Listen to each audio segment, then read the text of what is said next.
This is Dan and Lexi from Dan Schultz Outdoors, reminding you to keep the adventures alive.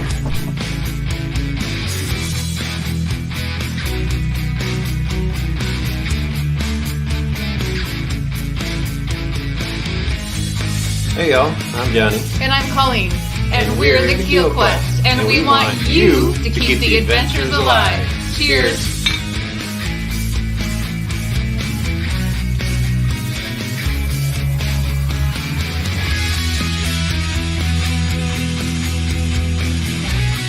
Hey, this is Darren from Ride Paddle Repeat, encouraging you to keep the adventures alive.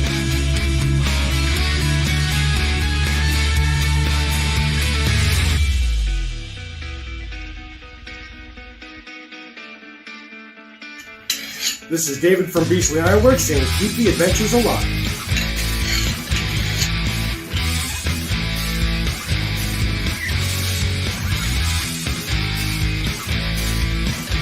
Hey, Kevin with an A here. Keep the adventure alive.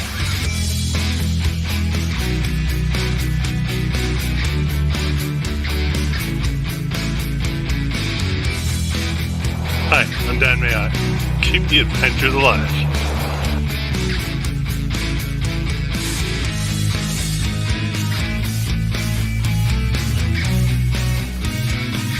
Hi, I'm Kevin Collin, the Happy Camper. Remember, keep the adventures alive. Awesome!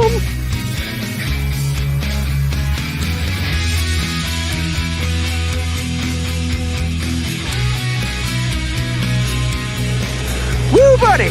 Shug here! Keep the adventures alive. I am.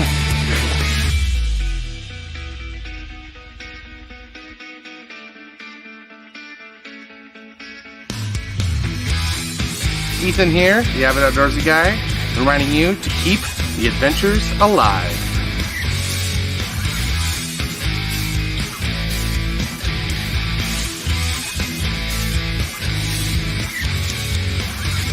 We're John and Aaron. Keep the adventures alive.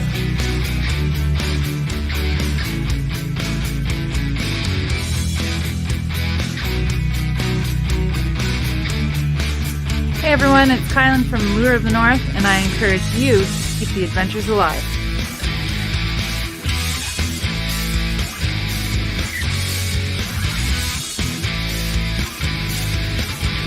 This is Sky North telling you, keep the adventures alive. And now on with the show.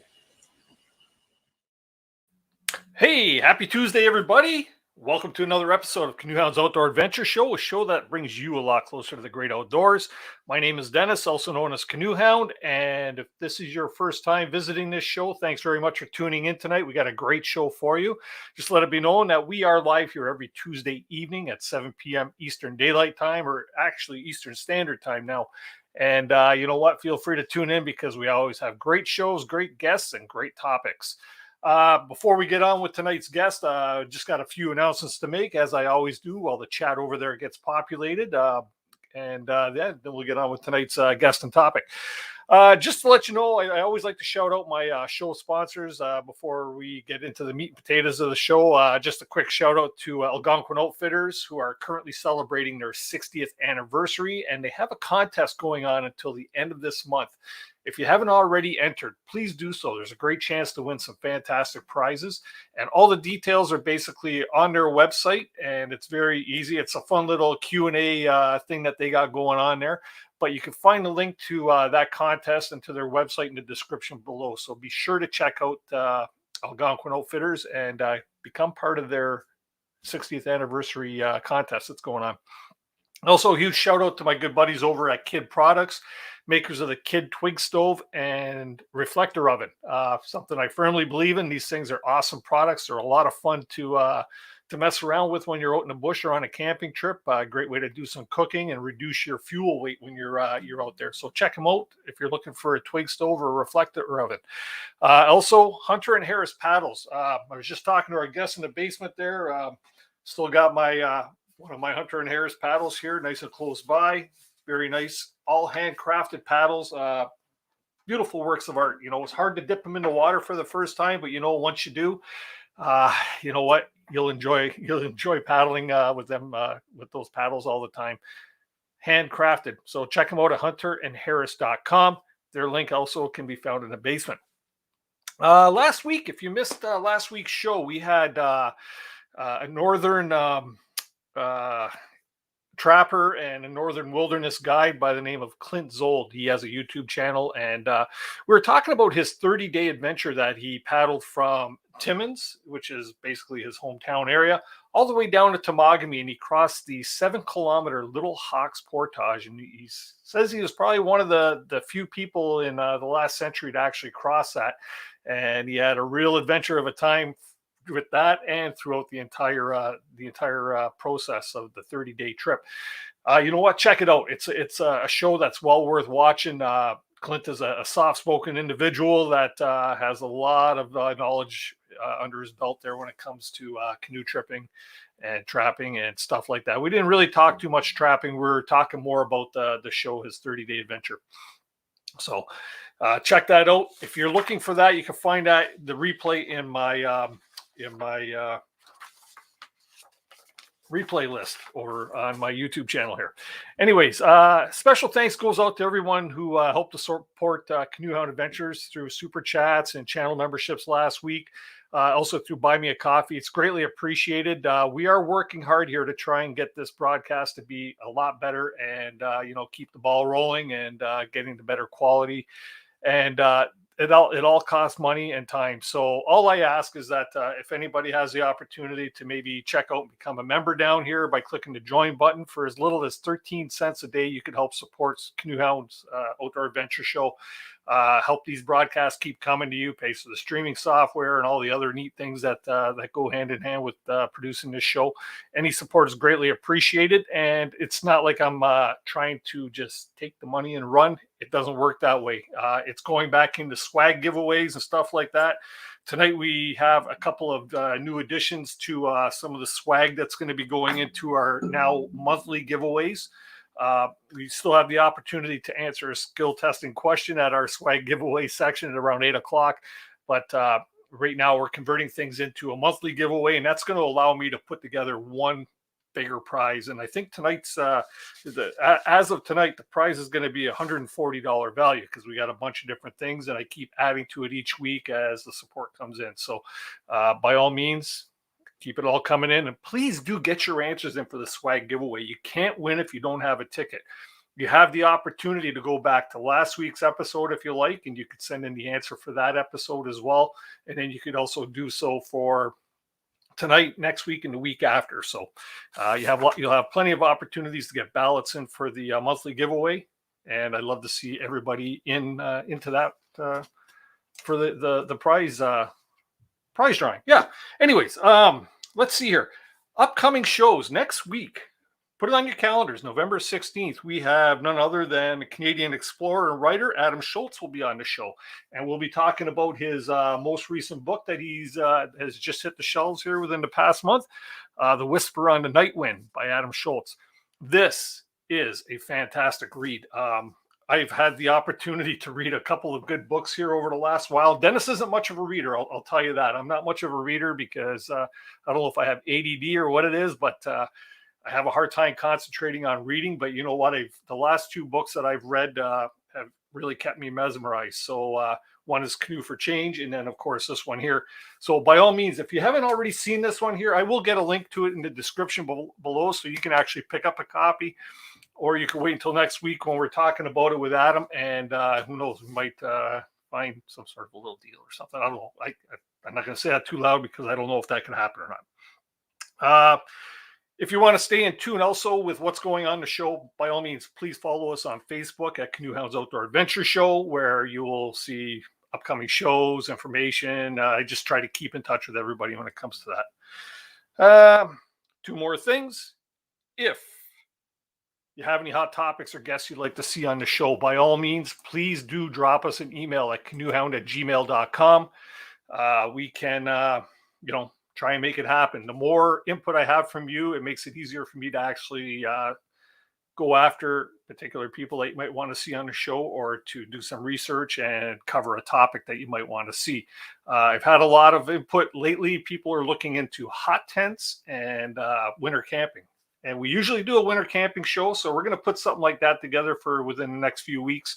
Stay tuned for that. By all means, like I say, once again, follow us on Facebook at Canoehounds Outdoor Adventure Show, and we will let you know what's going on there.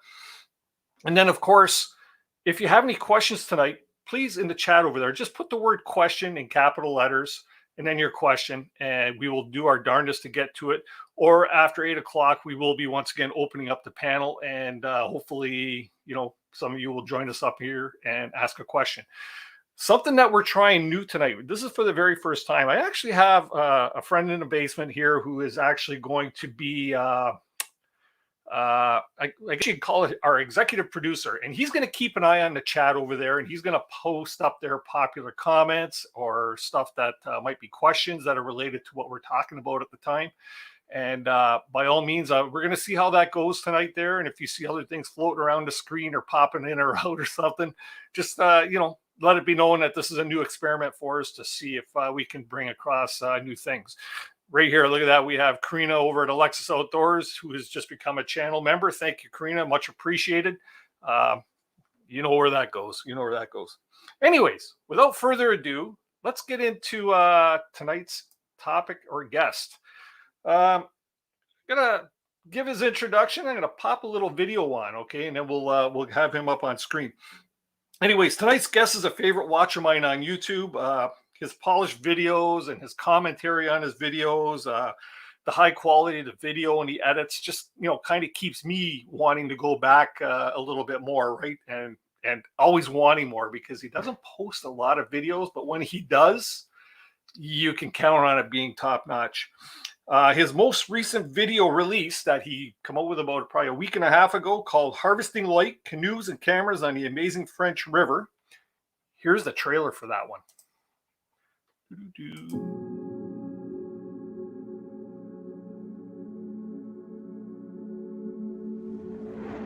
This waterway is probably my favorite spot for canoeing and camping.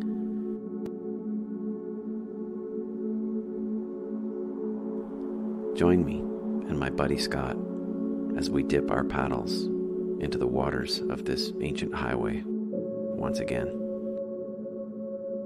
We'll visit adventures past, spanning over 20 years, getting a good eyeful and earful of this unique slice of the Canadian Shield.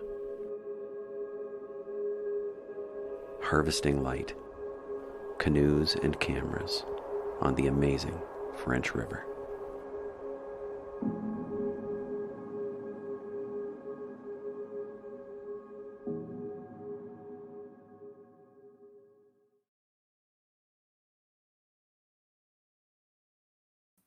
Oh, gives me chills. Give me chills every time I see that. You know what? What an awesome trailer. Please welcome to the live stream tonight, everybody. Jason Irwin from the YouTube channel, Tumblehome.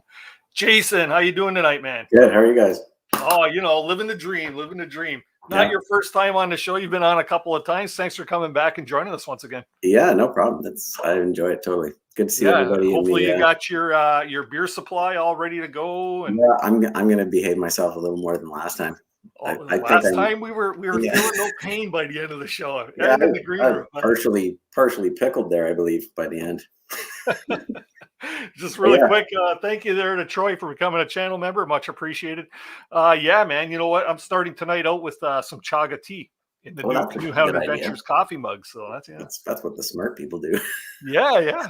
So hey, you know what? Oh, I just lost you. Oh my God. You know what? Bam! Freeze up. Oh, it's the worst. Okay, I'm gonna sing and dance. There we go. We lost you again. Can you hear me? I can hear you. Yes. Yeah. Okay, and kind of see me, right? Yeah, we're crashing the internet. It's just so huge. It's the event. It's the size of the event. It is. This is colossal.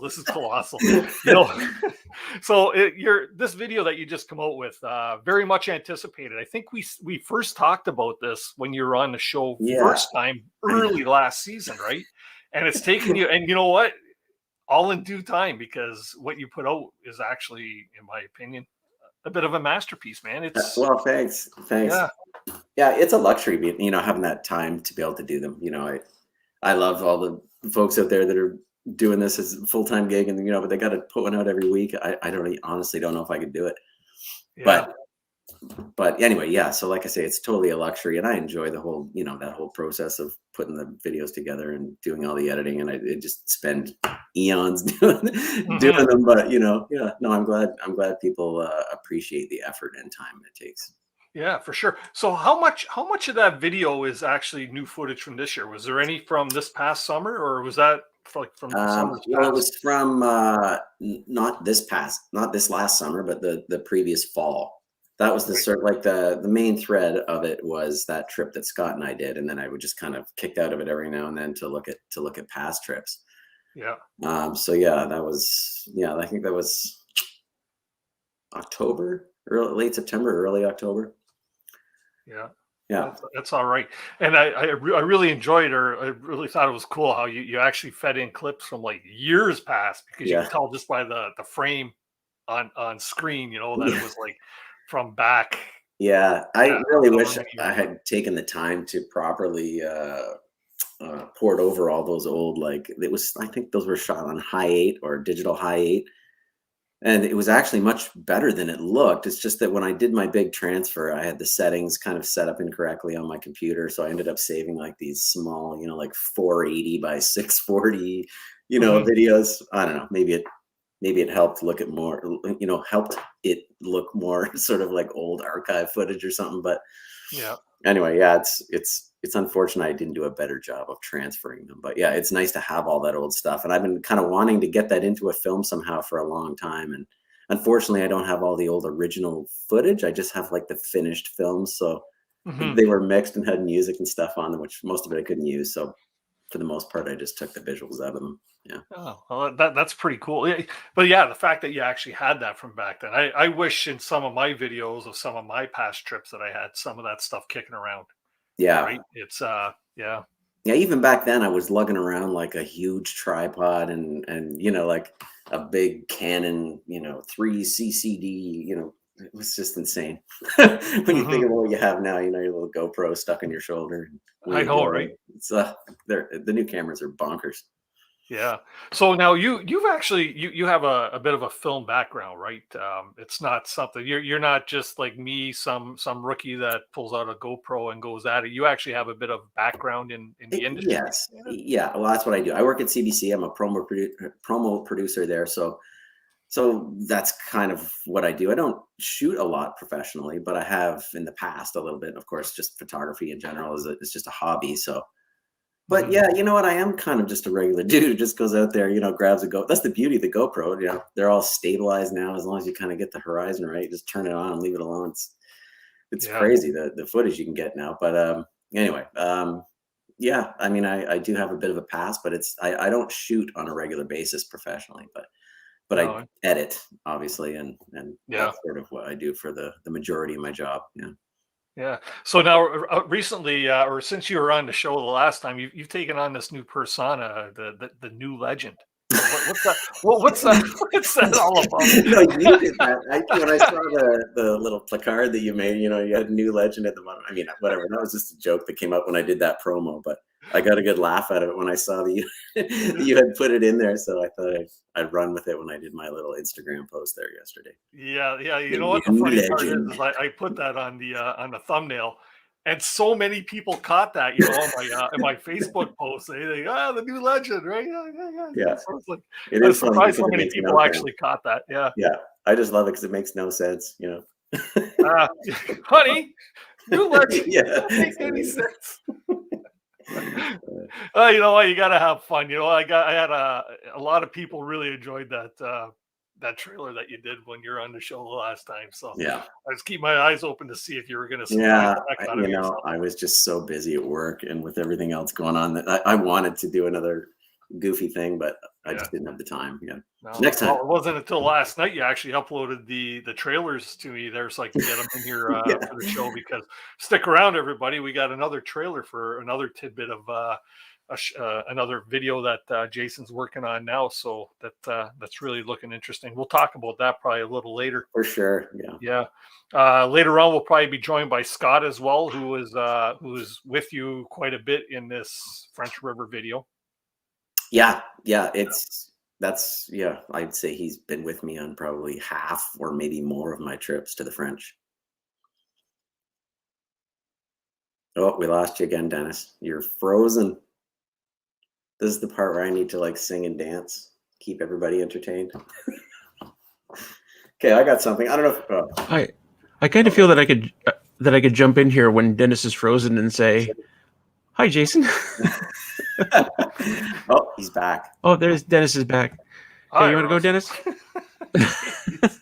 While you were frozen there, Dennis, I was just going to show this. I'm just wondering how many people have this book. Have you ever seen this book? Wow, I am so. There we go. Man, I'm back, kind of. Yeah. You know what? I can't understand why my internet keeps cutting out on me here. This is driving me crazy. It's just the popularity of Tumblehome is just blowing up the. Yeah, no. Sorry, dude. It happens every week. I know, new legend and all, right? Yeah. Thanks, Russell. Yeah, if I pop out, come on up and ask a question. That's Russell from the YouTube channel Raspberry Rock. We've gotten to be YouTube buddies and stuff, and he actually volunteered, or he got voluntold he was going to be doing executive producer tonight of the show. So yeah, lots of fun, right? And he's in the boonies and he has a better internet connection than I do. While you were frozen there, Dennis, I was going to just kill some time by saying, does anybody have this book? Do you have this book, Dennis? I do not have that book. Let me put your full screen on that one. I just wondered, there's a few people in the comments there said they have this book, but I wonder if they knew that this is Jim and Ted Baird. It makes you wonder, eh? You believe that? Is that them? Yeah. No, I didn't know that. No, it's not them, but it's hilarious. No? Like, okay, I bit, man. But how much does that look like Jim in the front? Yeah. Killing me. Ted in the back. 1981. I think the timing wouldn't work right. They'd probably be 6 years old in 1981. That's crazy. Yeah. You should send him a picture of that and see. Maybe you never know. It might be, right? Yeah. So Jason, what's with the love affair for the French River? Why does it have you so captivated? Why does it have you so mesmerized? I don't know. I talk about it a little bit in the film there. I don't know. It's just a really, like, visually, it's, as I'm sure most of the people with us tonight have been there at some point.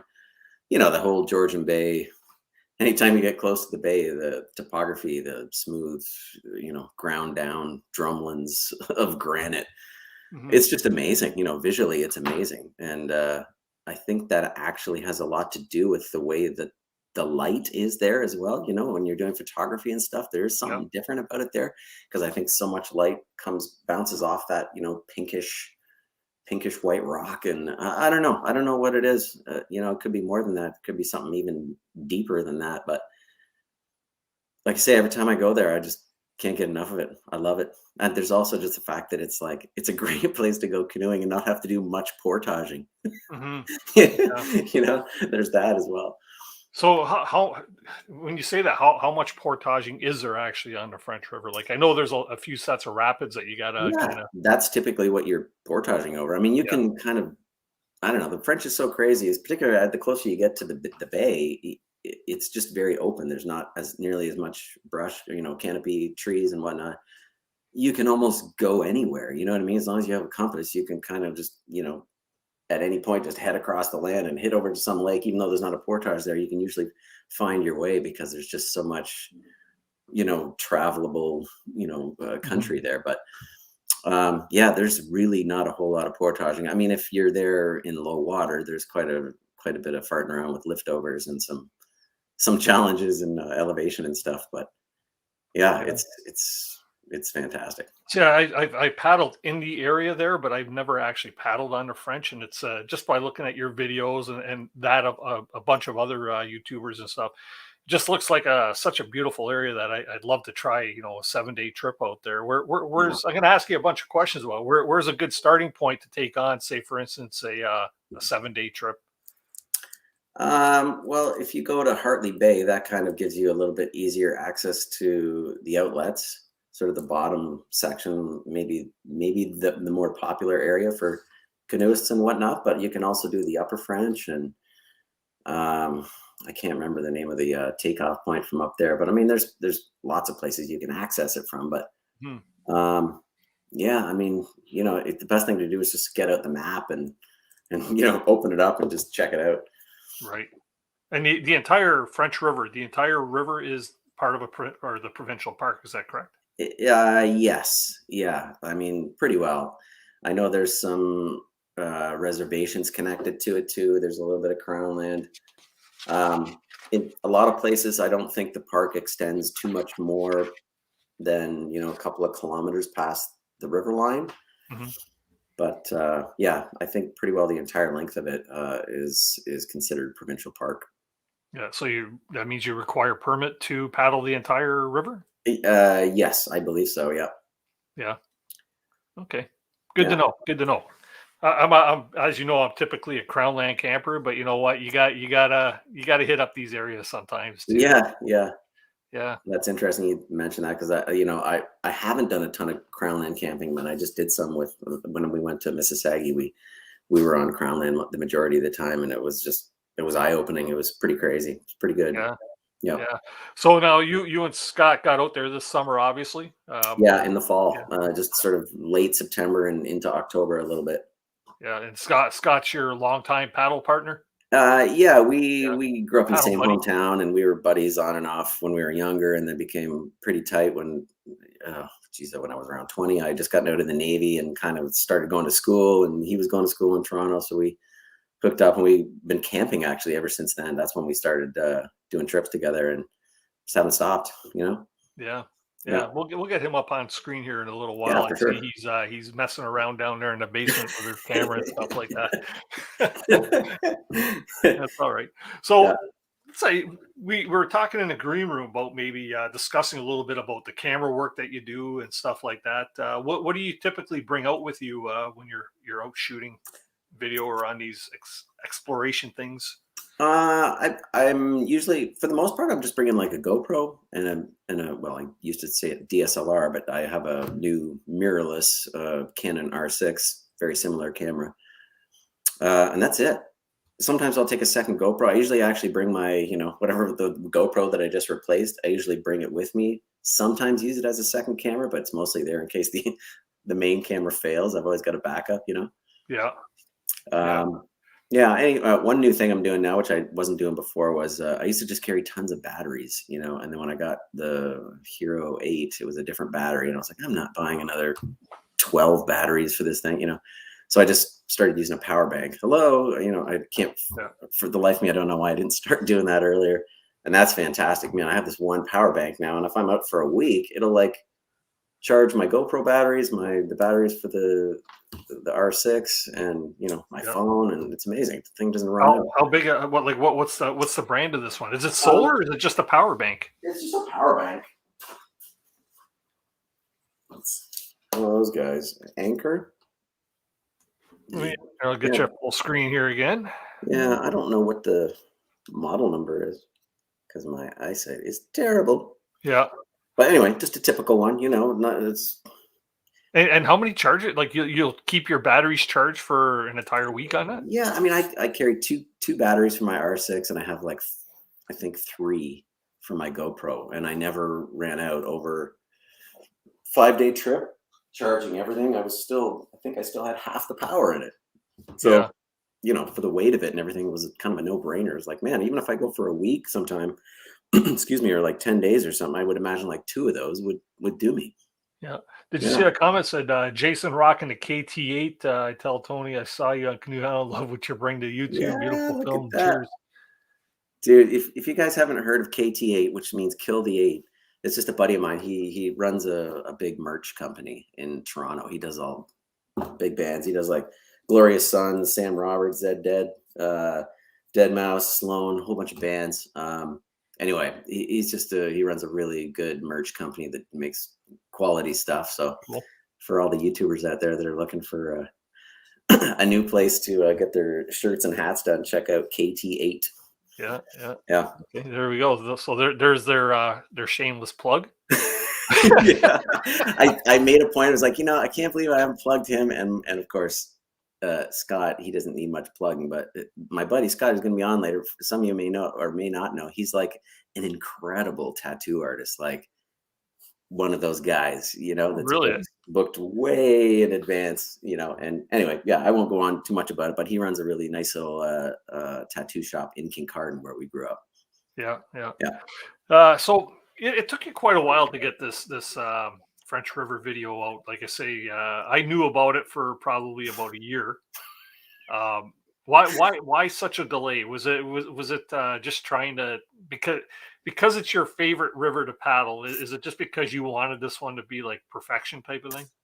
Yeah, maybe, I don't know. Yeah, I did. Yeah, I always do. I kind of can't help myself. It's kind of a problem, OCD on that level. But I think it was more to do with it just became a cumbersome edit. My computer, I have like a 2015 MacBook, which is no slouch, but it's not new. And, once you start getting 4K footage in there or time lapses and stuff, it really slows down a little bit. It's kind of hard to work with. And then when you start, I was building this thing in big pieces and chapters, and then I'm kind of like piecing them back together. And then anyway, it became a rather cumbersome edit, and my computer was having a hard time handling it. And that's my worst excuse. I mean, just in general, life was busy, right? And yeah, I would spend sometimes a couple hours on just like one transition and nonsense like that. So it just took a long time to kind of put it all together. And like I said, I'm blessed with that that luxury of being able to kind of take that amount of time to do it. Some people don't even like doing the edit part of it, but I revel in it. So I see. I have a video in the can right now that I am having such a hard time editing. I've got I've been saying this over the last few weeks. I have what's, I guess you can call it editor's block, right?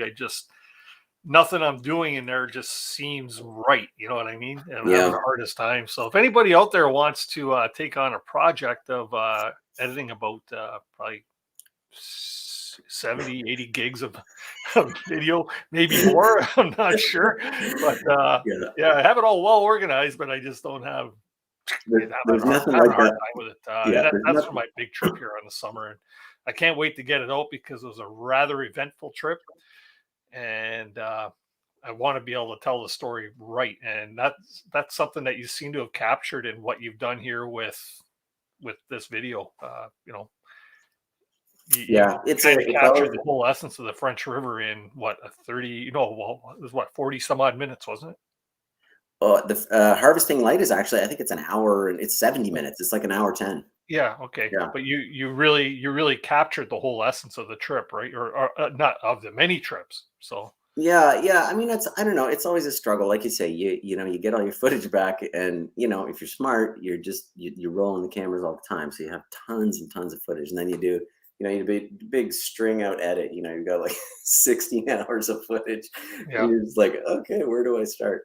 I don't know. It's always tough. I always find that I start, I literally just kind of like scrolling through. And then if I see some cool moment, I'll just kind of like, okay, I'm going to cut this little section here. And then, I don't know, maybe something comes out of that where you always have to look for I always look for some thread or something in there that then you start to see it's a common thread. And you're like, oh, okay, I can kind of, piece this together. I try not to like manufacture drama or anything like that, but it's really tough to kind of go into a film with the idea ahead of time, a trip video ahead of time. You can't. You have to just do the trip and see what happens and kind of what strikes you afterwards or during the trip. And then hopefully you can use that as your path, your arc. Yeah. Yeah, and you know what? When you say that is you can go out there with a game plan for how you want your video to go, but you know what? There's so many unknown factors out there. Mother Nature being one, right? Yeah. She's usually the biggest factor that can really throw a screwball into your trip. I know on this video that I got sitting in the canner, I basically for 8 days towed it around my drone, and basically it come out once for about 30 seconds. Yeah. Well, you know what I mean? And because you can't fly it in the rain. Yeah. You know what I mean? So I've got one, and I've never taken it out ever. Is that right? Yeah, I've just never taken it out. It's funny because I bought it thinking, oh yeah, I'm going to fly it in the parks, and then of course it was like, no, you can't fly them in the parks. So yeah. And I see some people do, and then some people kind of just do it in Crown Land and stuff, which is of course totally fine.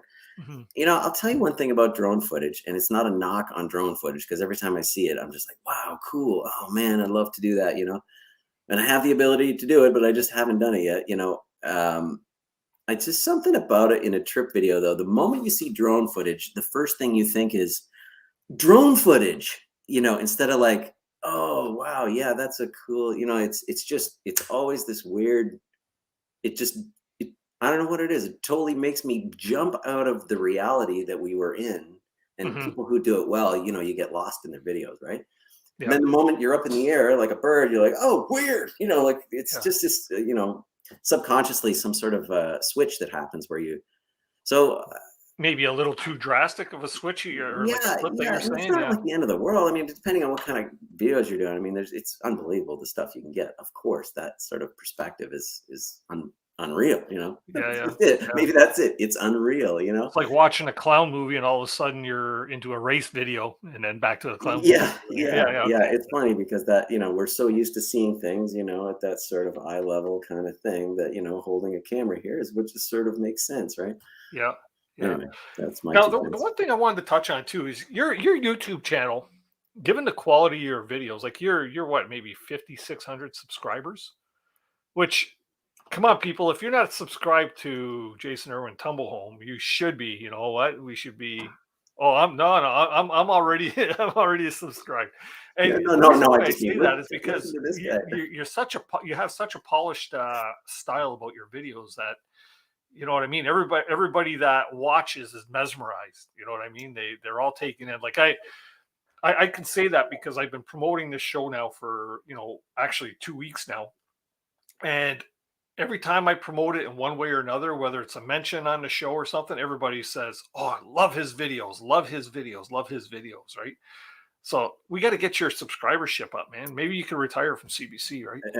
Yeah. Well, I'm probably like 8 years away from retiring, and maybe when you know, if I'm still able to get out there and trip and stuff in 8 years, maybe I'll do it more often. But no, that's very nice to say. For one, thank you.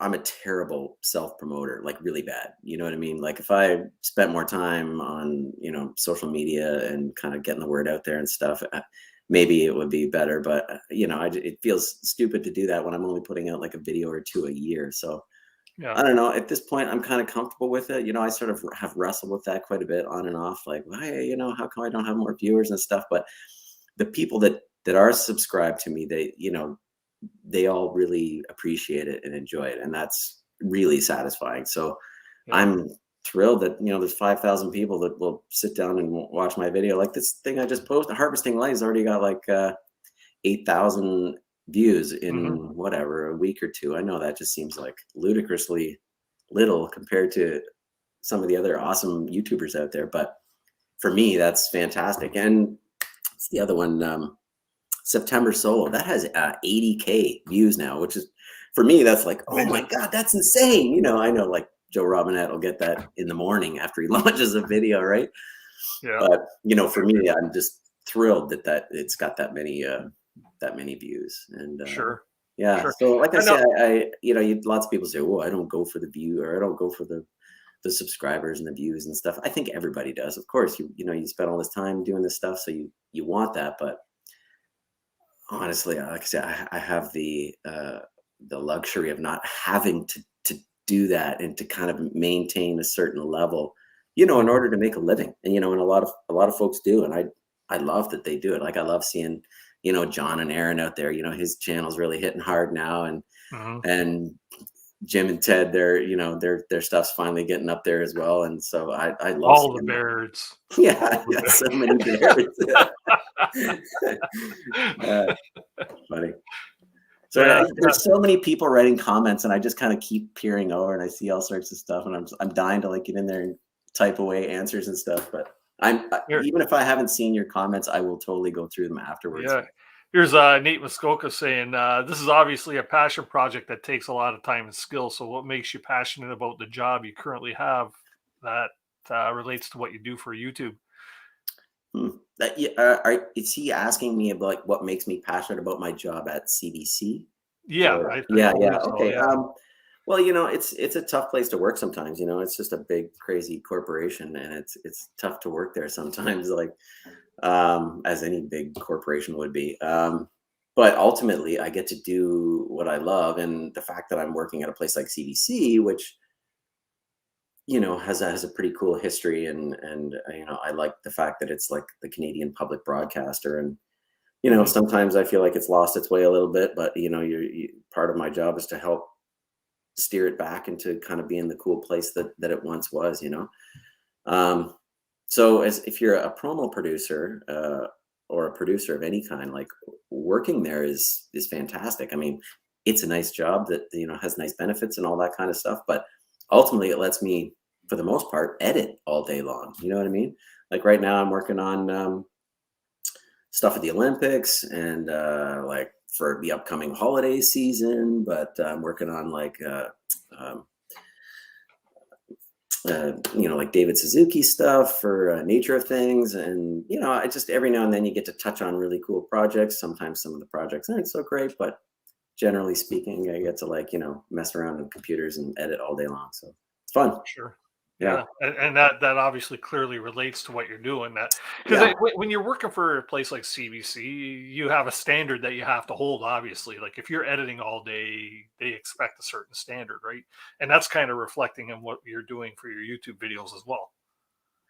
Yeah, for sure. I mean, it kind of depends on the project, how much time and energy you put into something. Some things have to be kind of quick and dirty, and sometimes you do have the time to kind of spend time on things. And like I said, the beauty of doing my own stuff is like there is no deadline, right?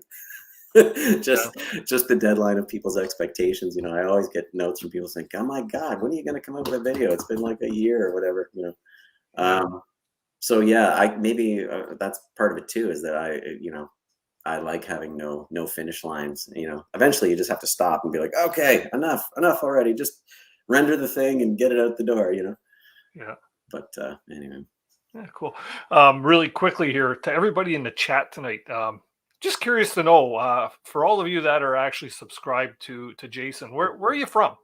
I know I had a few people reach out to me from Finland in one of my posts saying that it was going to be well worth staying up late for to watch his show. So obviously, but yeah, just curious to know where people are from. Where's the? We know mostly Canada and the U.S. probably, but where's everybody from? North Carolina, I'm seeing Toronto. Yeah. I'm huge in Europe. Yeah. I used to dabble in making like electronic music and stuff back in the early 90s as Watershell. I had a few releases and a couple of like compilations and it's just funny. A couple things kind of took off a little bit in Germany, like on some dub techno labels and stuff. And I used to tell everybody, "Oh yeah, I'm huge in Europe. You may not have heard of me, but really big in Europe." Yeah. Yeah, we got a lot of Canadians, which is rightfully so. But you know what? Like you mentioned Germany. I got a friend he's German, right, and living here in Ontario, and he keeps telling me like the German market and the Sweden market for what we do as outdoorsy people is huge over there. Yeah. Like, so a lot of our local YouTubers have huge followings in those areas because they all want to come here to do what we're doing. Right. So generally speaking, they're just blown away when they come to like almost anywhere in North America, but particularly Canada. I've run into, people from Germany, various places in Europe, and they're just, when we're in Algonquin, we're like, well, yeah, I'm just on another trip in Algonquin. And they're just like, holy crap, like we're just scratching the surface. They just can't even understand that, how vast it is. And it's amazing. Yeah. We take it for granted. 2 years ago, we did because he had a friend come down to from Germany to visit. So we went to Algonquin Park for like 3 days, and just to give him that Algonquin Park experience. And you could tell he was just soaking it right in, right? Yeah. Like, constantly with pictures and like, chopping wood and fishing and, anything he can do to get that experience, right? Yeah, Taking a flight out of Tamagami while he was up there and stuff, right? So, oh, cool. That's great. There we go. So you got somebody from Berlin, Germany right there. Oh, nice. There you go. Yeah. Thanks for tuning in tonight. Huge in Europe. Yeah. Awesome. That's cool. Yeah. So anyways, do you have, you were saying that you're working on another video right now from a little trip that you did up to Massasoit? Yeah. Scott and I went up. It was fantastic, man. I was supposed to this fall. I had planned on doing like a big 2-week thing to like Quetico or something. Some it would have been wild. I was really excited, but I've been planning all summer. Yeah. And then, of course, there was quite a few forest fires and stuff up there. And then by the time I kind of got around to nailing it down, the fires were still happening. And then I realized the time frame that I was looking at, it was going to be pretty cold up there. Yeah. So I just I had 2 weeks off, and then I ended up splitting that. And then I kind of went on one trip with Scott into Mississauga, and then I did my own solo trip the following week in Algonquin, which was also amazing. But anyway, the trip to Mississauga kind of seemed like this sort of last minute thing. We're like, yeah, let's try this new place. It's going to be pretty cool. And Scott kind of had a bit of a bum knee, so we decided not to do a big loop. We kind of went into a particular lake in Crownland and stayed there and base camped. And then he was feeling pretty good, so we kind of got into some heavy portaging and then came back out, got onto Flack Lake, and then went up Old Baldy, which is a small mountain on Flack Lake. And we slept up there for the final night, and it was just off the chain. It was crazy because it was a new moon, so the stars were probably the best I've seen, as clear and crazy as I've seen. And then waking up the next morning was even nuttier because we were sort of above all the misty cloud action. So the sun was kind of rising over I was trying to get some good time lapses of the, clouds kind of going in and out of the hilltops and stuff. It was just. Should I cue the trailer? Yeah, if you want. Yep, for sure. Hey, everybody, put on your seatbelts for this one. A last-minute October trip without much planning turned out to be one of the best all-around adventures either one of us had in quite a long time. An amazing stretch of weather, a fine mix of both park and crownland, total solitude, rugged portages, and misty mornings to boot. By the end of it, we'd climb a small mountain and camp there for the night, witnessing a stellar night sky on a clear new moon night. We would wake up above the clouds and spend the entire morning drinking it all in. Walking in the clouds. Pretty cool.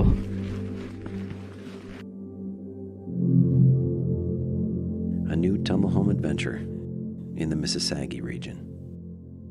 Coming soon.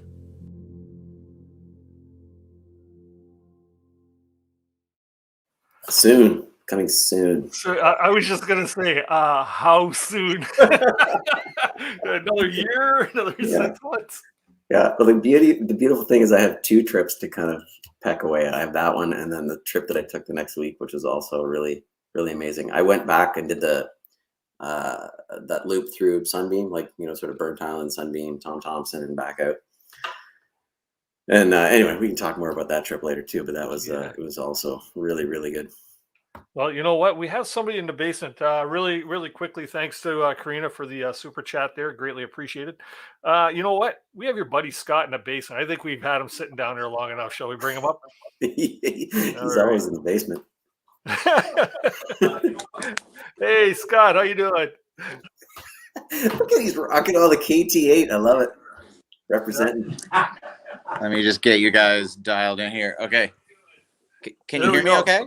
Yeah, we got you, man. Loud and clear. I better. I didn't even. Okay, I'm just gonna get to a quieter room here. If you just give me 1 second. Scott, into the basement. Back into the basement we go. I guess we caught him with his pants down, so to say. There we go. I'm sitting here having a nice dinner with my folks. Oh. So Scott, what the heck you doing with this guy over here? It's great, man. I've spent the better part of the last half of my life doing it, and We get in at least one trip a year, sometimes a couple. Since we both had kids roughly around the same time, there was a long period where we were tripping with our kids every year too. It's been great. Yeah, I gotta say we have crafted some very great stories and very great memories in the parks around Ontario. Mm-hmm. And for you, is the French River hold the same magic for you that it does for Jason? Yeah, absolutely. We have had some really, really great adventures there. It's a cool park. It is. I mean, if you've been there, and if you haven't, you'd be well served to go check it out sometime in the next, the next time you're off on a paddling adventure like that. But the terrain is just beautiful, and in this really kind of surreal, in some places almost moon-like landscape. So much bare rock and exposed, you can really see. You can look at the terrain and visually imagine the way that glaciers carved across the land, so many thousands of years ago and stuff like that. It's really quite amazing, and a lot of very fluid sculptural forms and things like that. It's a very special place to go in and explore. Yeah. Mm-hmm. Yeah. With all this being said, man, it just makes me want to get out there more, because I've driven by the French so many times, and I just want to get out there and experience that magic myself now. It's particularly well suited to Jay and I's preferred style of hammock camping too. There are a lot of places in the French River that might be, you're always going to find somewhere to camp, but there's a lot of places that might be a little more difficult to find, like that nice, sweet, flat spot with good drainage that you want for a tent. Mm-hmm. With the hammocks, anywhere there's two trees like 12 feet apart, you're laughing. Yeah. And, there's lots of that, and there's lots more of that in the French River than there are sweet flat spots. So the hammocks work really well there. And that's always kind of our preferred thing to do anyway. So that suits me well, because I'm a hammock sleeper myself. Yeah. So the best part of that is you could actually camp where your buddies can't half the time, right? Yeah. Well, there's a rock under. Well, it doesn't matter. I'll sleep over that. Yeah. Yeah, for sure. Wait till you get a load of the place where I had my hammock when we were camping on the top of Old Baldy. I was literally I just poked my head out the side, and I could see a view right down to Flack Lake, just this huge vista. I was like, what? You're right on the edge, huh? Yeah, quite good. That trip was really amazing. You guys were talking about Jay's innate ability to tell a story with his videos earlier, and that was I remember him saying to me with the French River trip, when we both went on that trip last fall, it was kind of in the middle of the whole pandemic thing, and we had been shafted out of a trip already earlier in the year with lockdowns, and for whatever reason, I think both of us kind of went on that trip with a little bit more of a lethargic or subdued spirit to ourselves when we went out there. And it ended up being kind of it rated against our past adventures, that it ended up being kind of like a chill sort of not really much happened, but it was cool in the end that Jay kind of made that the message of his video, was that, there are always great adventures to be had in the woods, but sometimes it's just about it's just the paddle. It's just the camp. It's just the, sometimes it's not an epic adventure. Sometimes it's just the beauty of being out there. And, two friends who can, we spend so much of our time out there in the woods, not talking, just sitting next to each other in content silence, not having to worry about what the other person's thinking, just knowing you're both there in that moment, experiencing the beauty of that. And, it's really rad, and sometimes that is the beauty of the trip. Now, this Old Baldy trip it took a different turn, and it felt kind of very adventurous. It was really cool. Yeah, it kind of just ramped up that trip.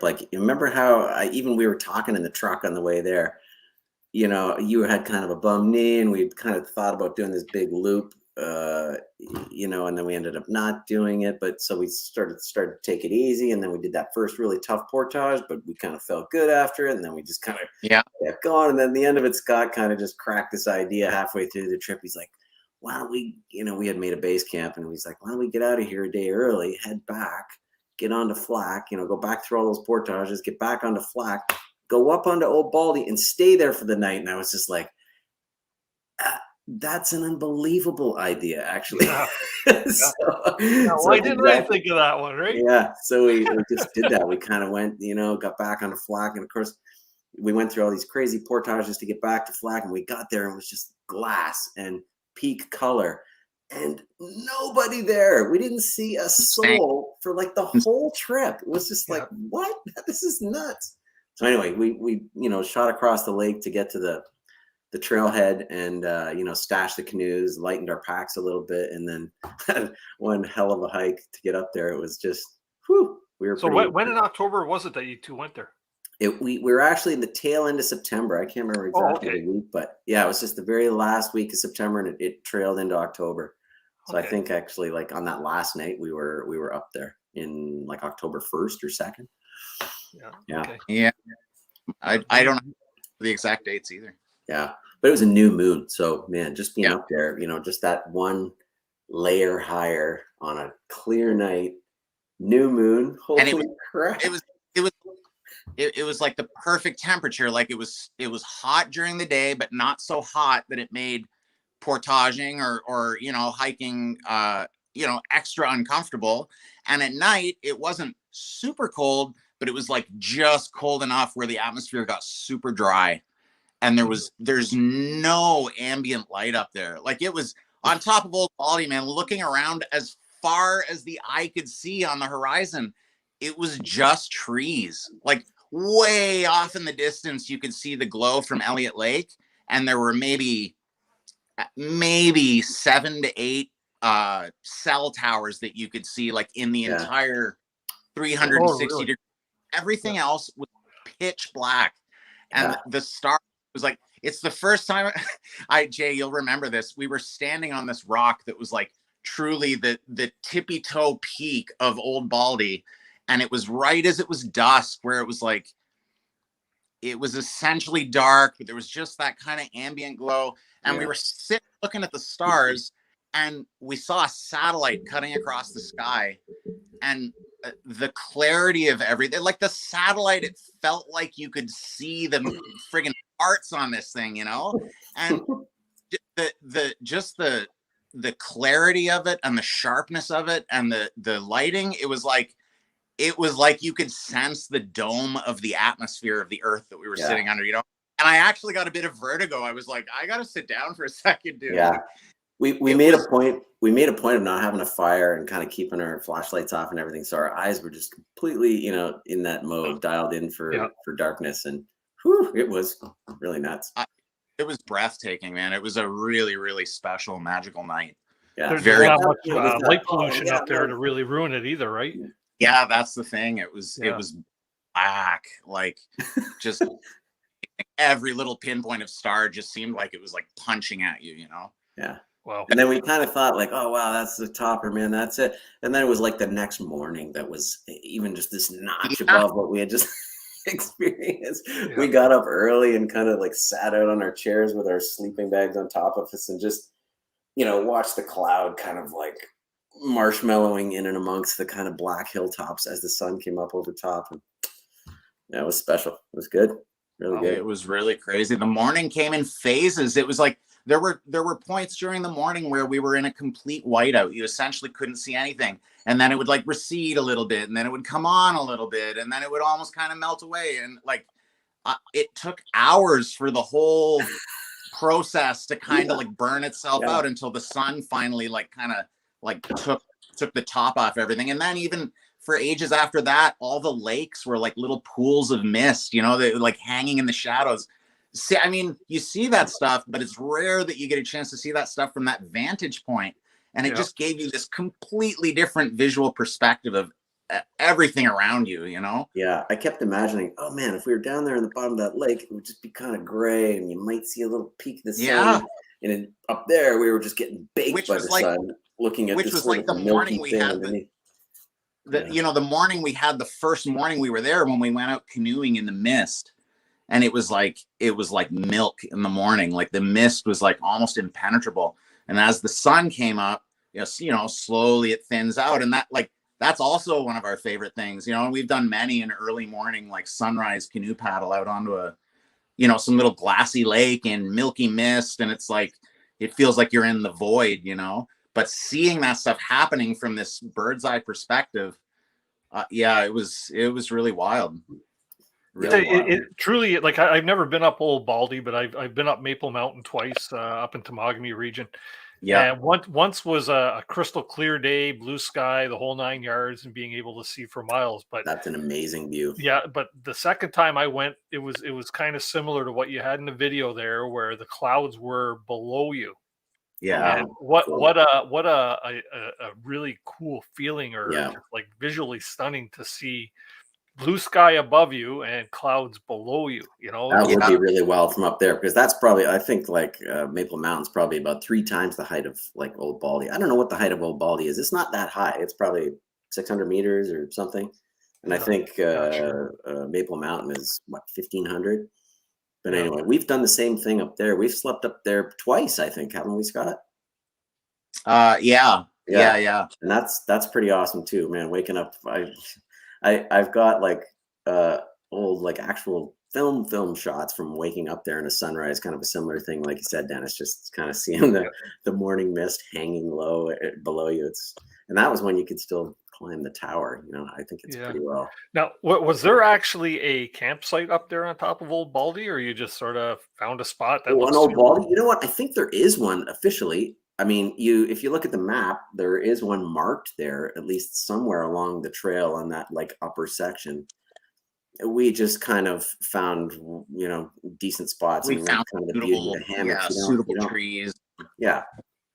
You don't need to clear out too much below you if you have a hammock and find a couple of decent trees. I mean, again, that's one of the kind of neat advantages to the hammock. They have if it's a treed area you're in, you've got options that you don't in it with a tent.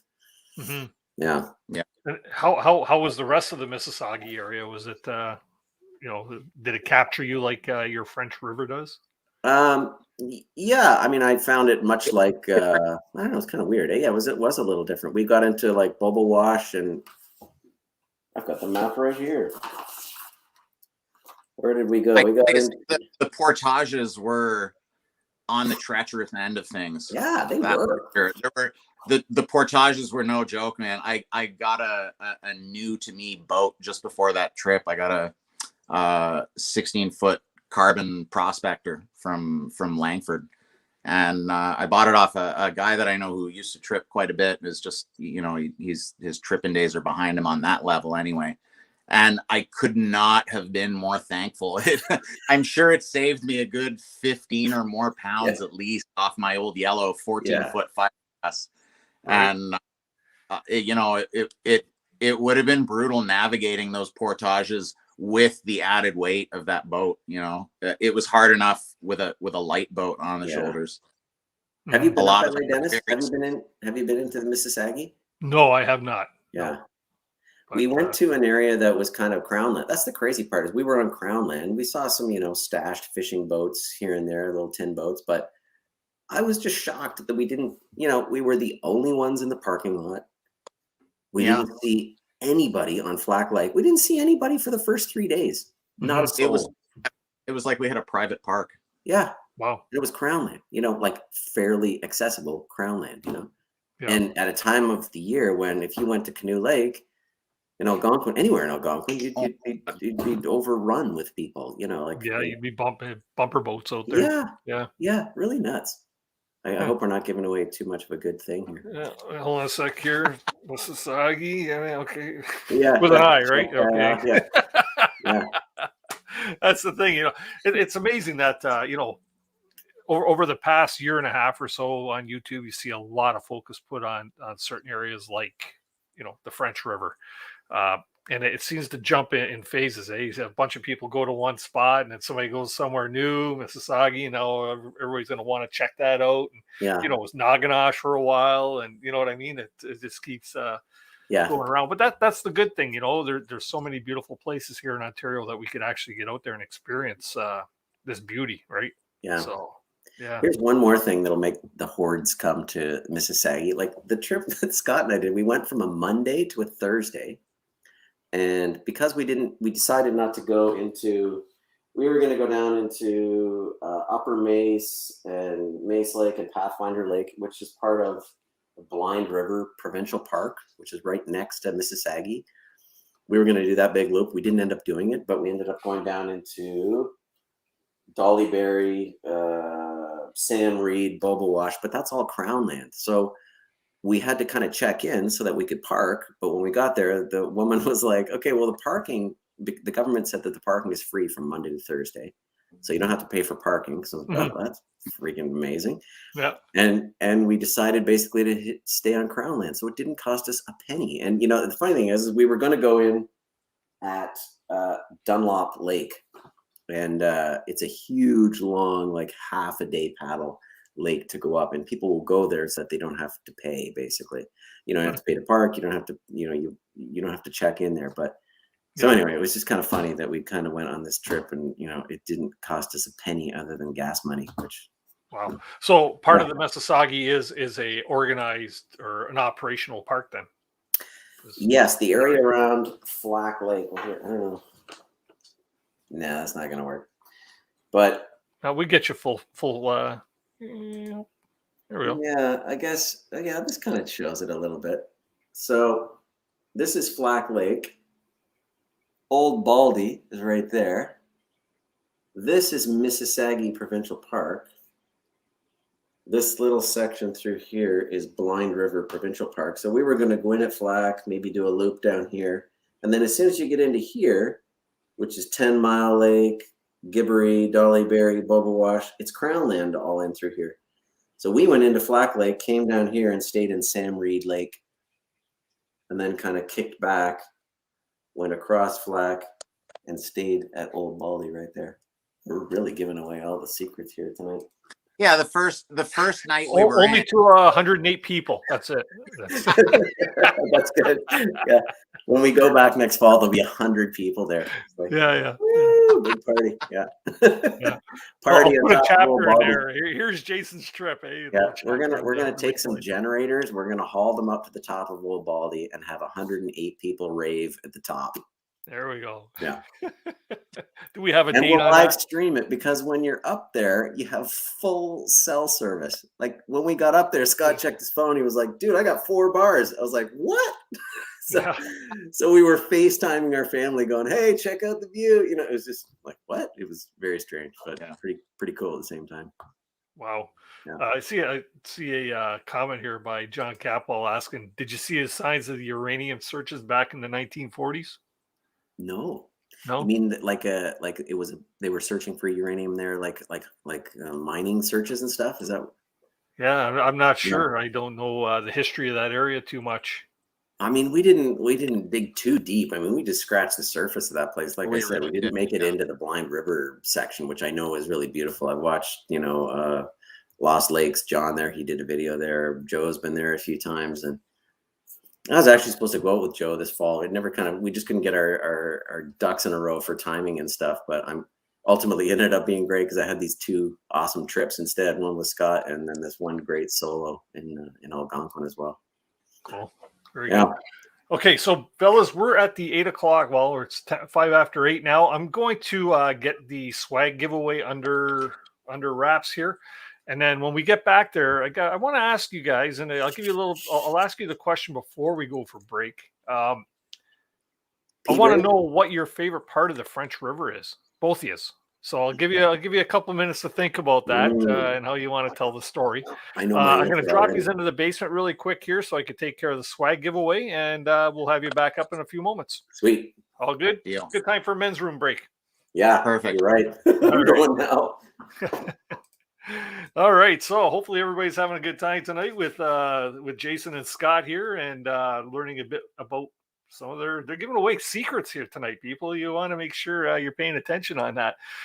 First things first, before we get into the swag giveaway, I am going to post. Let's see, there we go. I just posted the link. If anybody wants to pop up on screen here and ask Jason and Scott any questions about their experiences on the French River or the Mississauga or whatever, feel free to do so. The only thing I ask is if you do come into StreamYard, that you please turn down your volume on YouTube so that we don't get feedback, okay? And when you do get into the basement, rest assured, we are going to see you down there, and it may take us a few minutes to get to you, but please don't disappear. We will get to you.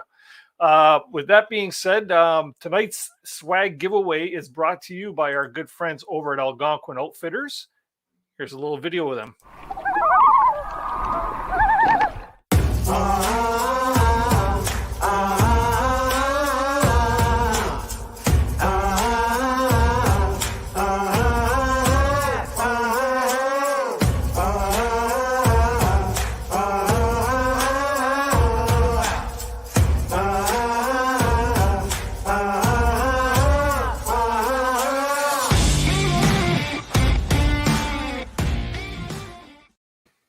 All right. ALGONQUIN Outfitters celebrating their 60th anniversary. As I mentioned at the top of the show, they have a great contest where they're giving away some really cool prizes. By all means, please do get yourself signed into that. You can find a link to that in the description below. And if you're ever in the area of any of their 4 stores around Algonquin Park, by all means, stop in, check them out, and leave there with some merch, because they got some. They got the top of all the gear, right? Everything that you could ever be looking for. So, by all means, check out ALGONQUIN Outfitters. You can also shop their online store as well. So for tonight's swag giveaway, as I had mentioned a while back here, we're switching it from a weekly giveaway to a monthly giveaway, but you have the opportunity to enter weekly to be in on the monthly draw.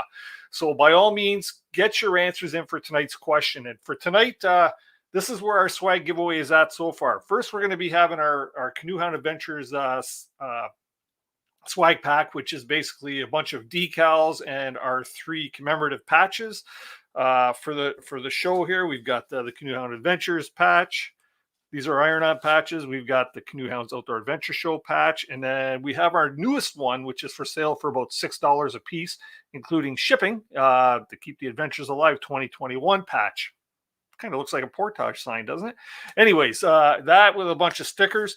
ALGONQUIN Outfitters is given a free 1-day rental for any of the equipment that they rent at any of their stores. So that's a free day's rental on that, plus a $25 off coupon and a bunch of stickers from them. But due to the generosity of a lot of the super chats we've had of late, and we've had some contributions to the show, I like to give back, as I always mention.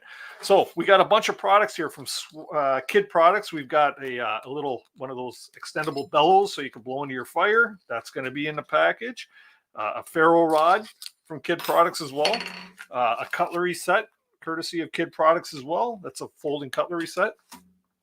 Going to be throwing in a Canoe Hounds Outdoor Adventure or a Canoe Hound Adventures baseball cap. Got a choice of either black, gray, or green. The winner will be given that choice. And then something new that we're dabbling in right now, we have a Canoe Hound Adventures water bottle. Keep the adventures alive.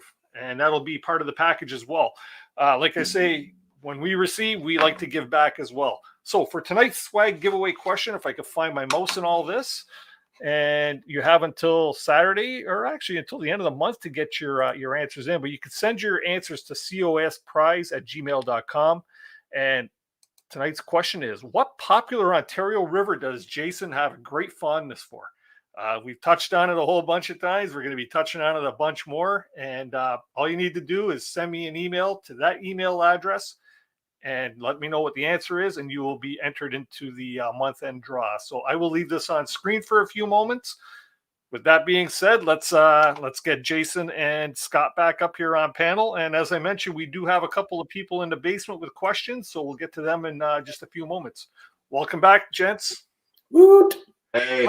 By the way, Jason said that he didn't have any swag he wanted to give away on the show, and this hat is courtesy of Jason. So that's just wanted to let that be known. Nice. Thanks, Jason. Appreciate that. Yeah, no problem. I want to do I saw Karina signed up to do like a YouTube. I just don't understand.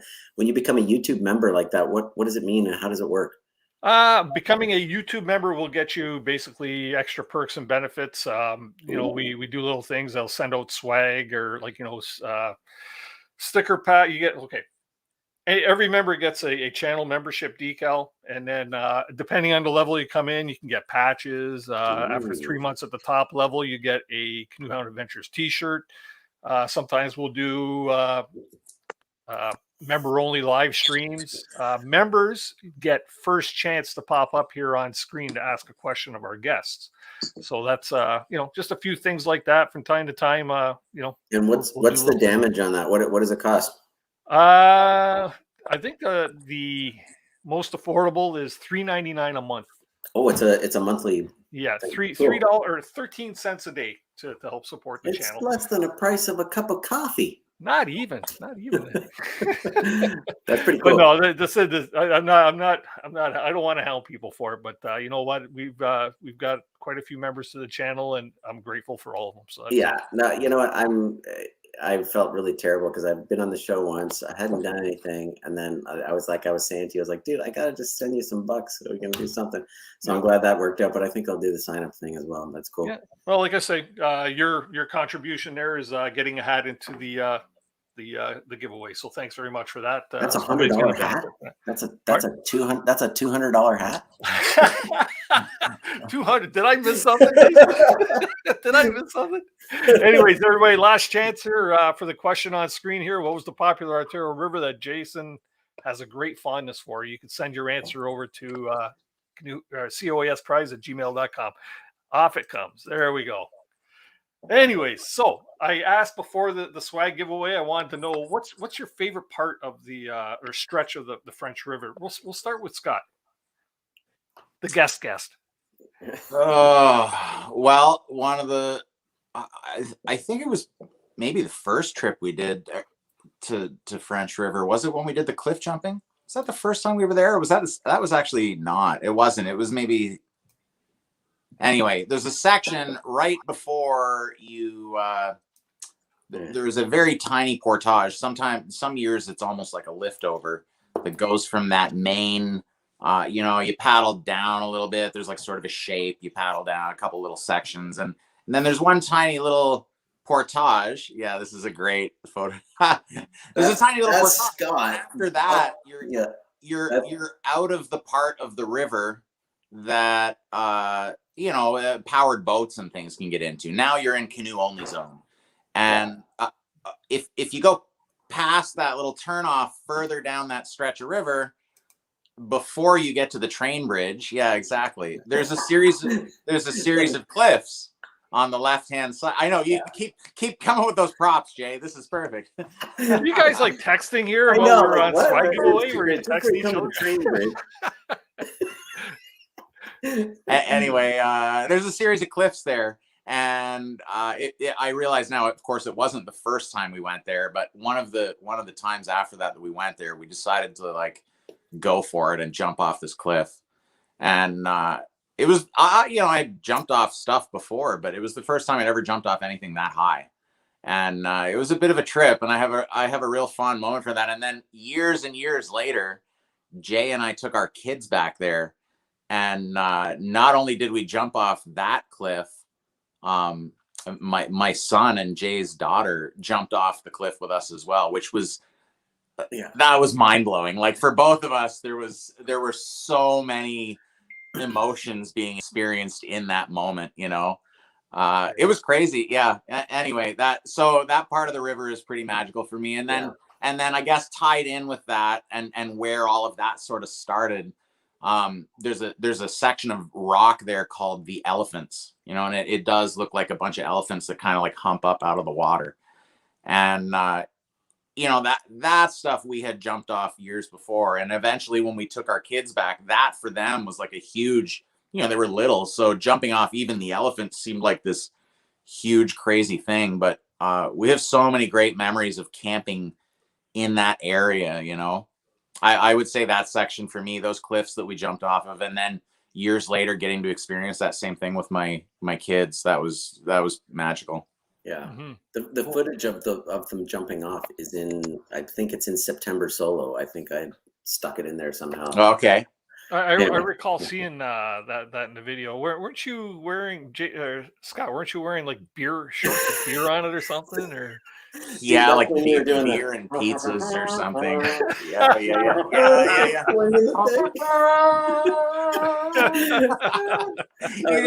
My daughter in the background is going, "Dad, stop!" Yeah. Scarred for life. blocking out the sun. Yeah. Yeah. That was pretty funny. What's your favorite stretch there, Jason? Well, it's funny because I would, if I was to reconsider after Scott answered, I would probably say that section too, because we spent a lot of time in that little stretch there. And it's kind of funny. It's sort of like an unassuming stretch of the river. There's some boat traffic through there. There's a couple of fishing lodges, still in the area. But we've taken our kids there, and that was some of the places that we hit the first times we were there. So I think that was kind of held a special thing. But I would say that my favorite thing is probably, or area, is the Blue Chute. Yeah. And we've had a couple of times there where we've gone like swimming in that rapid, which I know isn't always the safest thing to do, but done right, it's okay, whatever. Life is calculated risks. We do the things we do. Yeah. But we'll throw on our life jackets and God, we swam there a couple times with like groups of guys that we went with. And, I remember one time it was like 40 degrees and we spent the whole day there. I remember Yarko got sunstroke that day. And anyway, we've had some crazy times swimming in that rapid and going down it in canoes, and just that whole stretch there is pretty nice. Wow, that's cool. And so now you both have mentioned that you've taken your children out there and stuff. How are the kids with the area? Like, do they feel the same type of love for the French River as you two do, or they don't love the bugs? No, well, nobody does though. I don't think if anybody said they love the bugs, they'd be a liar, right? I don't know maybe I'm wrong, but I feel like the past couple times that I went this year, just myself with my two kids, and we had a fantastic time. But again, like 3 summers in a row, the mosquitoes were off the chain, in late August even, which you'd think in late August, they kind of peel off a little bit.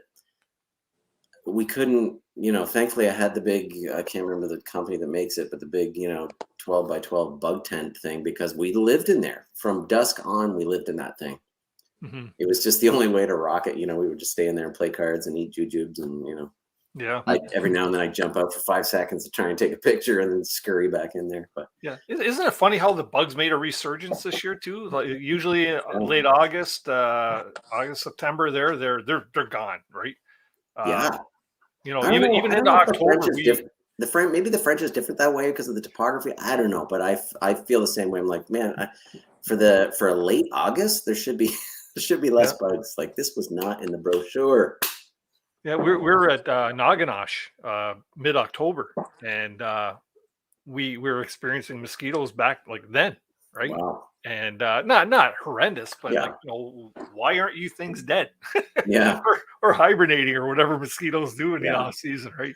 It's funny. When I went with my kids this year, we actually left a day early because we had kind of done everything we wanted to do. It was amazing. We saw eagles, we saw bear. It was really top notch, but it was the bugs that basically drove us out, Yeah. And I left that trip going, I don't know, actually, other than swimming, which is a big thing, I guess. Yeah. I don't know why I go camping in the summer, because it's the spring and particularly the fall, like September, October, even into November, man, that is the time to go. That is the time. Yeah. Yeah. Yeah, for sure. Okay, you know what? We got a couple people in the basement here. I see Mark looks like he's all ready to go. So I'm going to bring up Mark, the other guy in the canoe, to see what he has for you fellas. Mark, how you doing tonight? Good. You, Dennis? Good, thanks. Thanks for joining us. How's everyone doing? Good. Great. Good.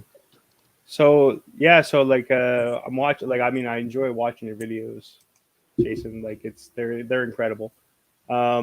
But I just had the one question I do have is, it seems like you're pulling more away from the professional equipment, more towards the GoPros. Yeah, maybe. Right. And like I have a home studio at home, and I have I have like a ton of Sennheiser microphones, and I have a ton of Shure microphones. And Shure is a great microphone, but there's definitely a difference between the Shure microphone and the Sennheiser. Yeah. So I think that's Mark freezing up, right? Am I freezing up? No. Oh, well, he's good for me. Oh, okay. Yeah, good for me. That's me. It's you, Dennis. Calm down, Dennis. Calm down. So I was just curious, like, other than like obviously there's the weight issue of like these major cameras you used to bring with the battery packs and the lenses and the this, that, and the other thing. So there's that weight thing. But do you notice, like, as you're editing, in a difference of quality or a difference of, particularly with audio, like particular mics and stuff like that? Is that what you're asking more about? Is the audio? Well, no, it's the audio and the video, because like I said, because like you used to bring out the task cam, right? And you just put the task cam on the thing, and I mean, that's incredible. But do you notice a difference when you're editing old footage versus the new footage with, You know what? It's like the drone. I've had this thing forever, and I've used it to fairly decent effect the few times that I have. But typically, I just, I take the dead cat from a different one, and I just jam it on there, and I'll just turn it on, and I'll like walk 20 minutes away from the site that we're at, and I'll just put it on a rock, and I'll just leave it and walk away and come back an hour later, and then I've got an hour of great natural sound. And but it's funny. I talked to a difference when you're editing, like when you're editing old footage with your old gear versus editing new footage with, like, say, GoPro. Yeah, wow. Because even me and my friend have, like, I have a GoPro 5, he has a GoPro 6. Yeah. And even though they had the same features and all the there's still a difference in that step up from that one generation. Yeah, they're always improving, right? I've got my latest one is an 8. Apparently the Hero 10 is really, really awesome. I'll say this about audio. I've messaged and chatted with a few people about audio in the past. Like, how do you get your audio so great? And what mics are you using? And you know what? Like, I have it's put away right now. It's under here. I'm not going to fish it out, but I've got like a hot shoe, a little, I don't know if it's a Rhodes mic to go on my my Canon DSLR. It's mirrorless, but I bought it. It works really great, but I never use it because it's just a pain in the ass for me. I find that, just plugging it in and make sure it's there and then checking the levels and is the 9 volts, still good and da-da-da-da-da. I just find I typically use the pinhole mics that are on the cameras, even on the GoPros now. What I do with the GoPro is I put it on, how you can go in and usually set the mics on the GoPro to like wind. So they automatically knock down, or they've got a compressor on them to take out the low end and stuff. I just leave it on wind all the time, which I think if it's a stereo setup, it then turns it into like a mono and just gives you, I'm not using external audio recording of any type for the most part, other than recording like a bit of B-roll with the Tascam. But what I do is spend a fair bit of time in post fixing it up and cleaning it up, adjusting the levels and I just find in the moment I just want to grab the camera and turn it on and kind of hope for the best. And I sort of sometimes do some things to kind of help the audio scenario a little bit, but I'm just using the onboard mics for both the GoPro and the R6. I find the little pinhole cameras on the Canon mics are fantastic. They're susceptible to wind like any camera is, but you can tape a little piece of like foam or dead cat in front of the little pinhole mic, and that helps a little bit.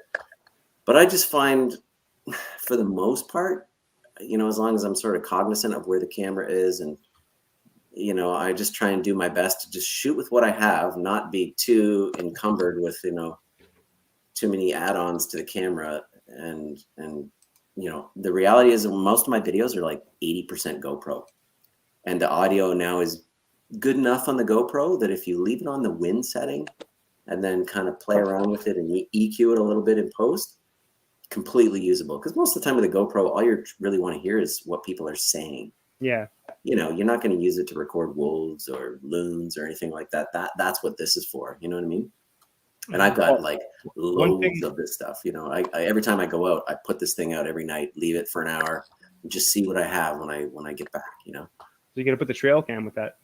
Yeah, that's a good point. Yeah.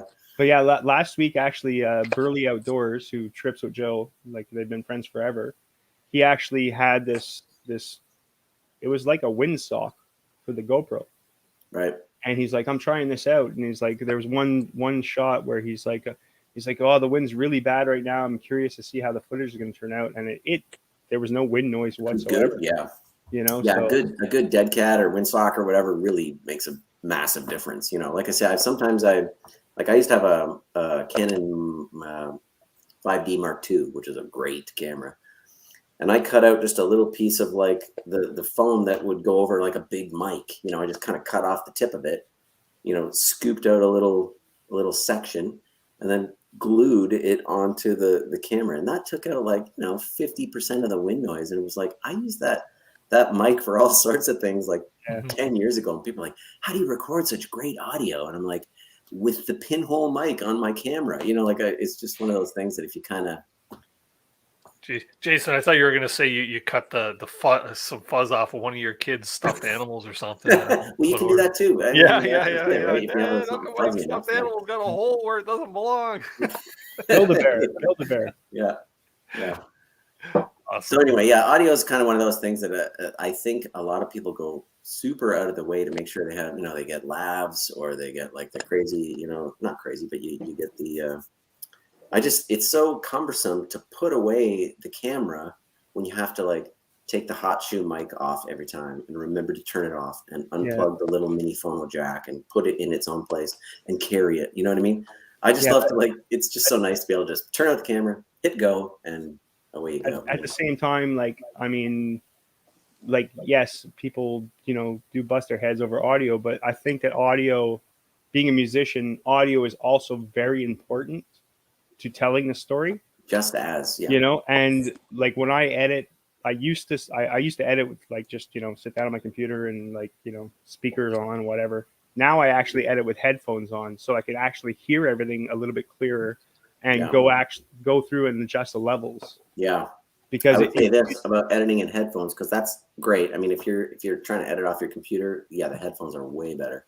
Yeah, but before you kind of output your mix or whatever, or before the final run, do put it out to a set of monitors of some kind, even if it's a little small set. I've got a huge, you know, pro set of monitors, powered monitors, but that makes a huge difference. Like editing in headphones can actually be a bit of a mistake because it's so good in the headphones that you don't quite get the same sensation as if somebody's watching off their TV speakers or whatever. So it's always good to do your final run through. Yeah, like what I do is computer speakers or whatever, just so you get the sensation of what people will be hearing. You know. Yeah, I'll edit with headphones on, but then before I render, I'll go through my video on the computer speakers just to see what it sounds like. Yeah, that's perfect. Yeah.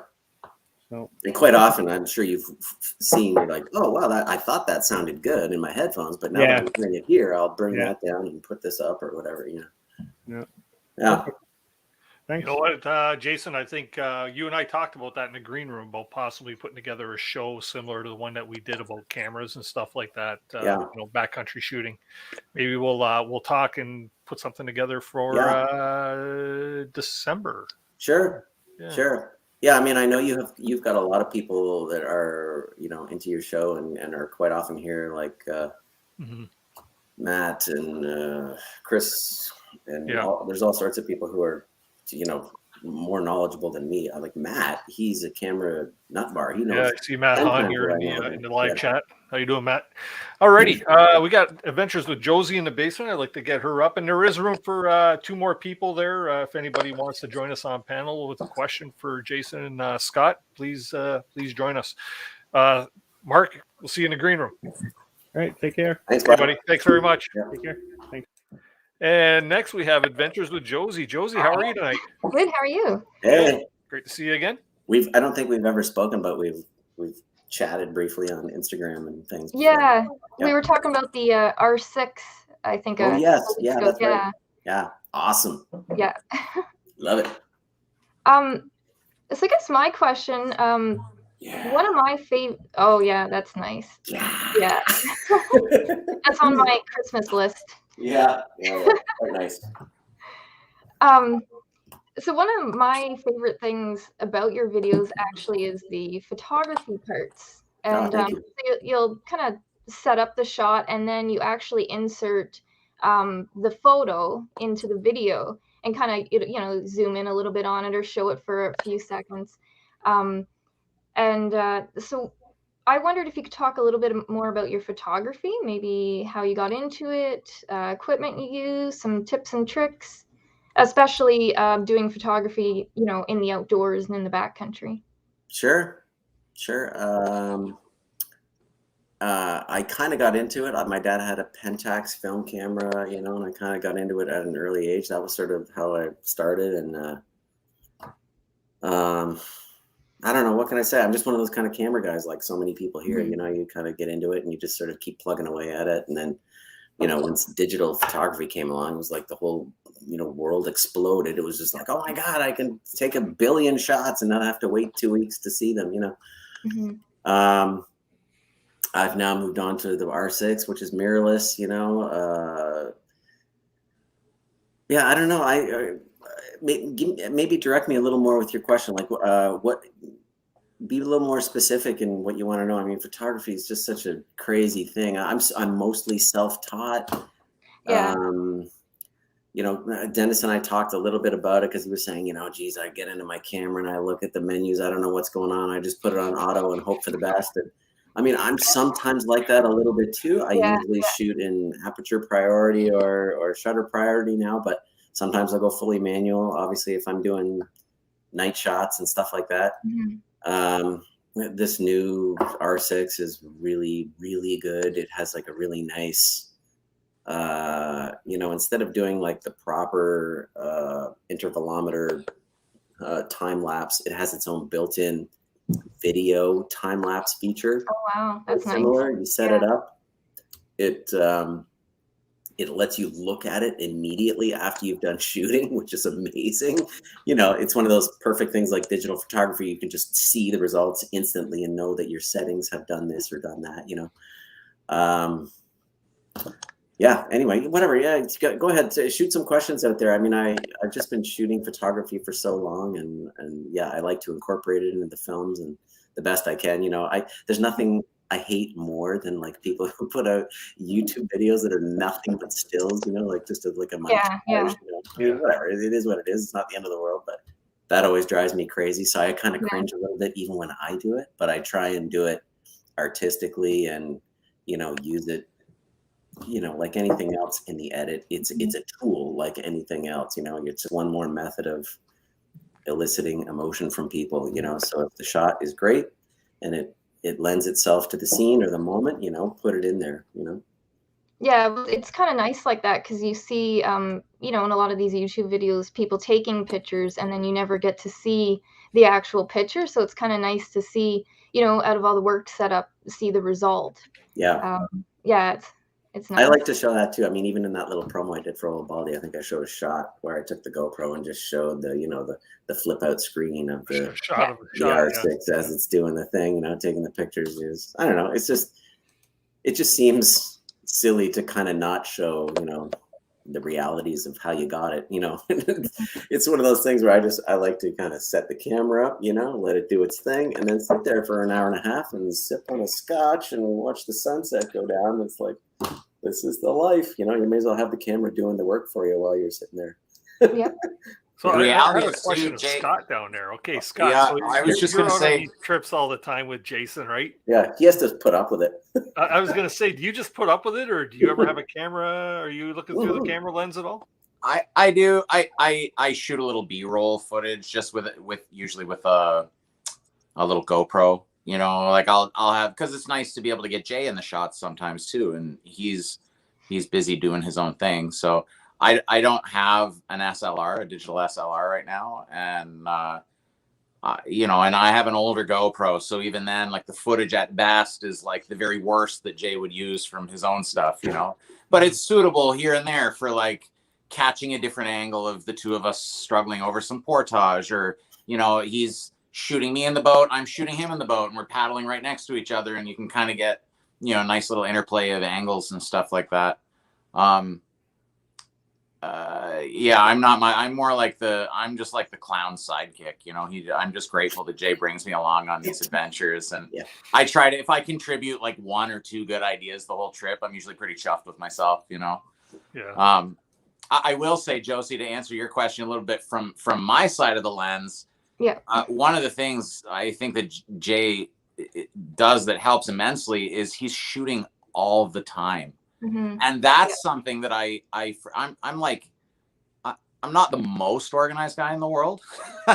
And, you know, camping is like, sometimes it's just like, it's enough for me to just cope with like keeping all my stuff in one pile and making sure I didn't leave my axe on the portage, or you know. And I used to marvel sometimes that, like, in the middle of all this, like, I'm just sitting down to get my pots ready and my little cook set out, and Jay has already like framed a shot and taken a time lapse and like strung up the camera and set up some audio, and he's still eating dinner before I am. Like, I don't know how it happens, but he has integrated that, you know, in the same way that you and I put up a tent or string up a hammock or prep the boat to go out. Jay has integrated photography into his experience of camping. It's part of what he does. Immediately when he gets up in the morning, he sets up a camera and gets like some choice shots while he's like literally putting his socks and boots on, you know, before we're even sitting down to unwrap something from dinner. He's already figuring out like, what kind of sunset time lapse am I going to take while we sit here and cook over the fire? You know, he's always kind of like in the back of his head thinking about that next shot. And you know, like, yeah, we joke about like sometimes I am kind of like sitting around waiting for Jay to like quit putzing around with equipment. But honestly, we're both there for the same reason. And I'm not, you know, I appreciate so much, like, you know, I would never do what we do out there in the woods if it wasn't for Jay doing it, in terms of documenting and filming the whole thing, you know. So I'm super grateful that I have these like HBO quality documentaries of canoe trips that I've been on and stuff like that.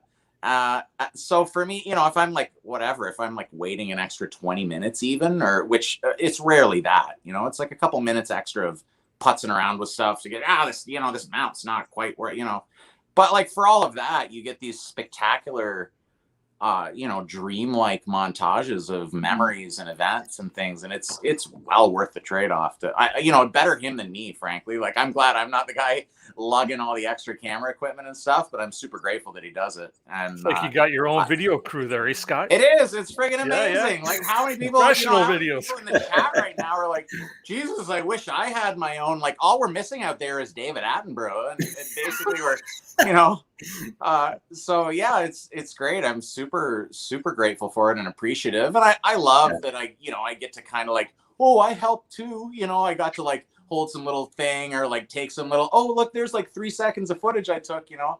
But it's cool. It's like, it's part of the whole adventure. Like, you know, we go out sometimes and fish, and Jay's not really that into fishing, and I'm not, frankly, a super great fisherman anyway, you know. But he humors me, and we go out and like chase trout the odd time, and you know, I putz around with equipment too. And, you know, it's kind of, our tripping career has been very, very much like, we're both just super easygoing guys. You know, neither of us really gets like super worked up about anything. And we both are sharing in that moment and documenting that moment and creating that moment. And it's really just part of it. You know, I wouldn't frankly have it any other way. Our buddy from Germany wrote there, don't downsize your role. You're the guy responsible for the karma. You know, which was what I was going to sort of lead into, is, you know, because you were talking about, oh, you know, it's like, I'm a terrible fisherman. So I've just basically given up on it altogether, you know, because I'm spending too much time with the cameras anyway. So that's a kind of a yin and yang thing, not yin and yang, but it's a good offset for Scott and I. He particularly if we're going out on a spring trip, he's kind of farting around with the rods and trying to go places and do things to get fish, and I'm just like, yeah, I'm there, you know. I'm like, it's perfect because I want to kind of document, and he kind of wants to do that. So whatever, and I think also Scott and I kind of have the same idea about pace of trips. We're never in a hurry. Yeah. We try not to have the schedule be too rigid. You know, we used to, we'd be like, no, plan to the T, and like, okay, we're gonna hit this site that day, and da da da da da. Now we try and leave it a little bit loose if we can, and, you know, just take it as it comes. And then when you come across something cool, you can stay in and investigate, or, you know, you got time if the wind puts you out or whatever. I don't know. I just find like, you know, everyone finds that tripping partner or tripping partners that it works from a time perspective, because some people like to go out there and just go crazy. You know, they like to like, okay, we got 4 days and we need to do 70 kilometers. And, you know, it's like, I can't do that. I want to have that time to, you know, investigate, explore, hang out, relax. You know, that's the real reason I'm going out there, is just to kind of recharge anyway, right? Even though I'm out there shooting video and doing all that stuff, and Scott's fishing and doing whatever the things that we're doing, we're really out there to just relax and take it easy. That's a good point. Like the French River trip, that was harvesting light. Like I said before, we both felt kind of lazy on that trip, and we both really needed at that point just to chill. Like we literally needed just a living room in the woods for 3 days. And that's basically what we did. We essentially just hunkered down, made camp, and we did very little that was like, adventurous or exciting. We did some, it was beautiful, and we did some cool little day trips and things, but it was really like, let's just chill and go easy. And then this trip now to Old Baldy, we went into it not sure how deep we really wanted to get or how adventurous we wanted to get. But after the first little bit, I think we were both so kind of excited and fascinated by new territory. And then thankfully, I was kind of anticipating trouble with my knee, and it didn't happen. I was fine. And once we realized like that wasn't going to be an issue, then we did get a little bit more adventurous and really kind of like, all right, like let's go for it, And the first day we did a bunch of day trips, and it was that night around the fire. I was kind of thinking like, do we want to do a bunch more day trips tomorrow and then have to do, because it was pretty arduous getting in. So I was imagining all of that, like having to be on the last day, plus, the canoe down Flack Lake to get out. And I was like, man, if only there was like a halfway point we could go to or something. And then I thought, man, Old Baldy would be, and it made the, it made that, I guess the third day then, it made that third day like hardcore. Like not only were the few portages back to Flack Lake pretty rugged, but man, the hike up Old Baldy for a couple old men like us is no friggin' joke, Like, I'm not exactly in fighting form right now, and it was an intense hike up that.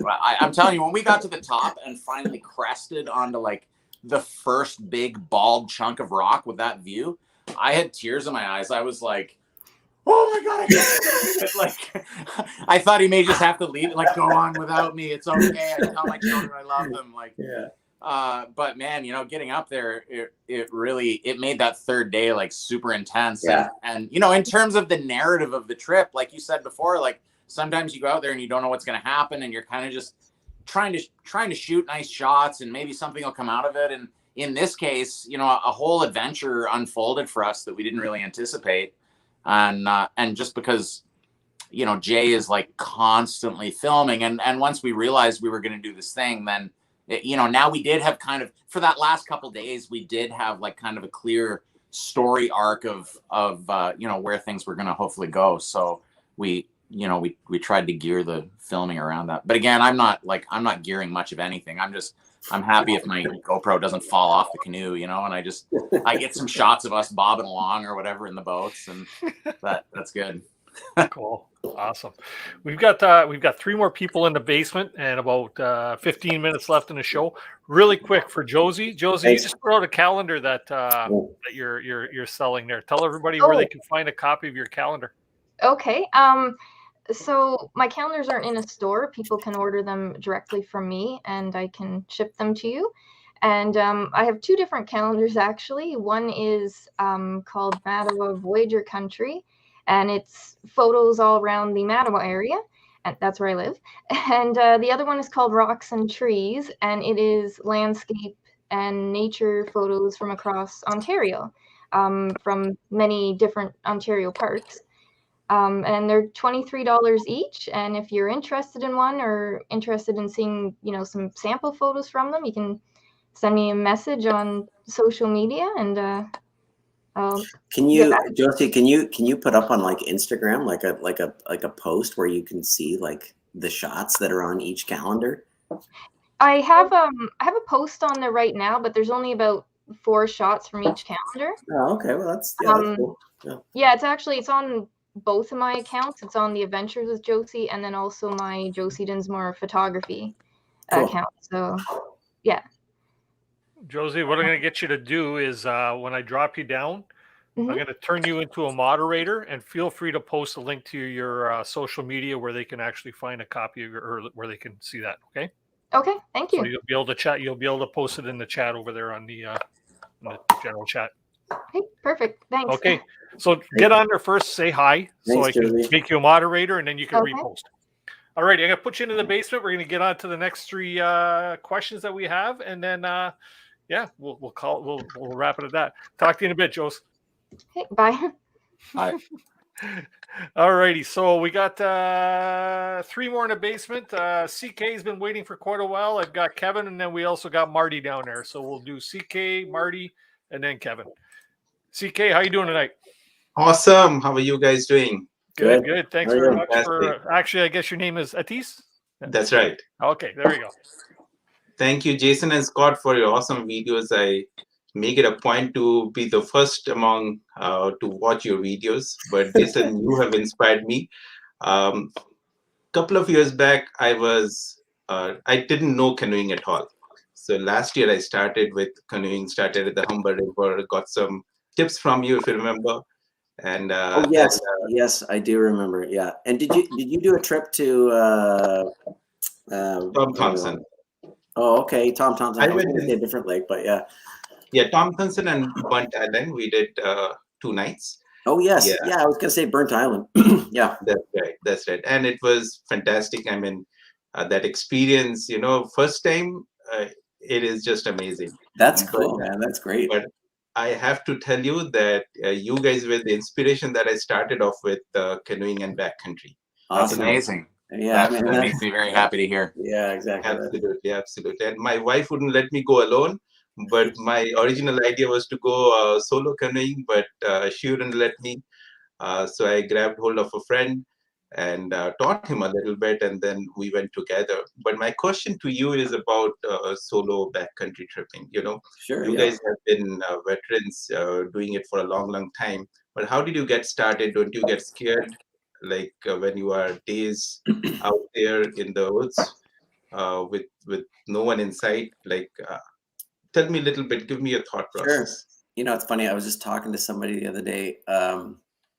I was with some family members, some members of my wife's family, and I was telling them a little bit about the trips I do and stuff. And they were all saying to me, like, well, what do you carry? And I'm just like, well, what do you mean? I was like, oh, I have a little horn. Is that what you mean? Like, and they're like, well, you mean you don't carry a weapon? And I'm just like, well, no, for the most part, I don't. I've never had an issue, and most people don't. It's for that part of it anyway, as far as like the animals and safety and that kind of thing. I've never had issues with large animals. It's not that you can't have issues, and I'm not against people carrying firearms and stuff, but I don't know. If you're carrying bear spray or even a really good air horn, you're probably going to be fine. Is it scary being out there alone on a trip? Yeah, for sure. The first time I went out, it was a little creepy, but I've been out there enough that it wasn't that big of a deal.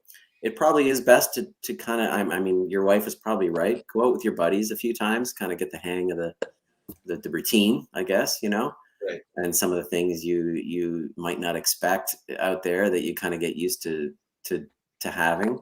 And solo tripping is a completely different thing. It is a bit of a mindset thing. Some people don't like it. Some people really dig it. I always get kind of wigged out a little bit, by just being out there on super, when you're just like your eyes, when your ears get used to the silence, it's like you can hear things that you certainly wouldn't normally hear, particularly after 3 or 4 days when the sort of the pink noise of the city kind of, or whatever of general life leaves, your ears really tune in. So like a raccoon crawling down a tree 300 yards away sounds like it's right next to you sometimes. You're just like, what? One of the craziest things I had happen to me once was just sitting on McIntosh Lake, super quiet night. I think I had the whole lake to myself, just after dusk, sitting in my chair, super quiet night, glassy lake, no wind, nothing, just the odd loon or the odd little cricket or something. And I had a big barred owl fly in, I don't know, probably 10 feet or less, up right above me, just swooping in as it came into a tree branch. And I didn't hear it. I don't know. There's this thing with owls. You can't hear them fly. Unlike so many other, members of the avian crew, you can't hear owls flying. They're super quiet. And because there was enough light, I just got the sense of this large body flying over me, with no sound. I just about like a cat, I jumped about 10 feet in the air off my chair. And then, I got my flashlight and I was like, what was that? Some sort of alien being or anyway, I quickly realized it was an owl. Ended up getting some cool footage of it. I think that's in the September solo video. Yeah, I saw that. Yeah. Generally speaking, and particularly I find in Algonquin, I've never seen aggressive animal behavior ever in Algonquin. And even in that last trip that I just went on this past fall, I had a really close encounter with a bull moose in the rut on the end of a portage in a narrow lake that I had nowhere to go, and it was coming towards me. I was kind of scared for half a second, and he was grunting and doing his kind of like thing, huge rack. And I wasn't sure whether to run for my life or run for the camera. I went for the camera. I got some pretty decent shaky footage of this huge bull moose, and my heart was pounding. But like I said, I've never seen aggressive animal behavior in Algonquin. I know it exists, but personally, I've never had that issue. So I don't know. It's probably just because of the amount of times I've been camping and not had any issues. I'm generally speaking not very scared. I'll tell you about one other time that I did get spooked a lot, and I think it was also on that September solo trip, was going on one of the portages fairly deep into the park there. I don't know if it was a wolf or a coyote, or it probably wasn't somebody's dog because I didn't see any campers around there, but I had a single canine do some sort of woof or yelp very close to me while I was portaging, with, I can't remember if it was the canoe or the pack, but again, that, the hair just went up on the back of my neck and I just about jumped out of my skin. And that's all I heard was that one yelp or that one, bark or whatever it was. And I was like, oh, what does that mean? Was he calling in the troops? Am I about to get devoured? But so anyway, yeah, I don't know. It's just one of those things. I have no fear at all of being out there. Whatever. If I'm going to get attacked and killed by a bear, I'm more than likely going to get struck by lightning before that happens. So generally speaking, I just carry a little air horn with me now. I should probably carry bear spray. I don't, but I probably should. I know a lot of guys do. I don't think I'd ever carry a weapon. I just don't think I think bear spray is more than likely, from what I've seen and read, more effective than a weapon. In that situation, if I was going way up north, yeah, I'd be carrying a shotgun or something, for in polar bear or grizzly territory. I might be more than, likely to carry a weapon. But yeah, these bear bangers at work, right? Yeah. Yeah, and if I'm out traveling on my own, I'll yell out or sing out every now and then on the portages just to make sure, you don't want to come across a mama bear and her cubs if you're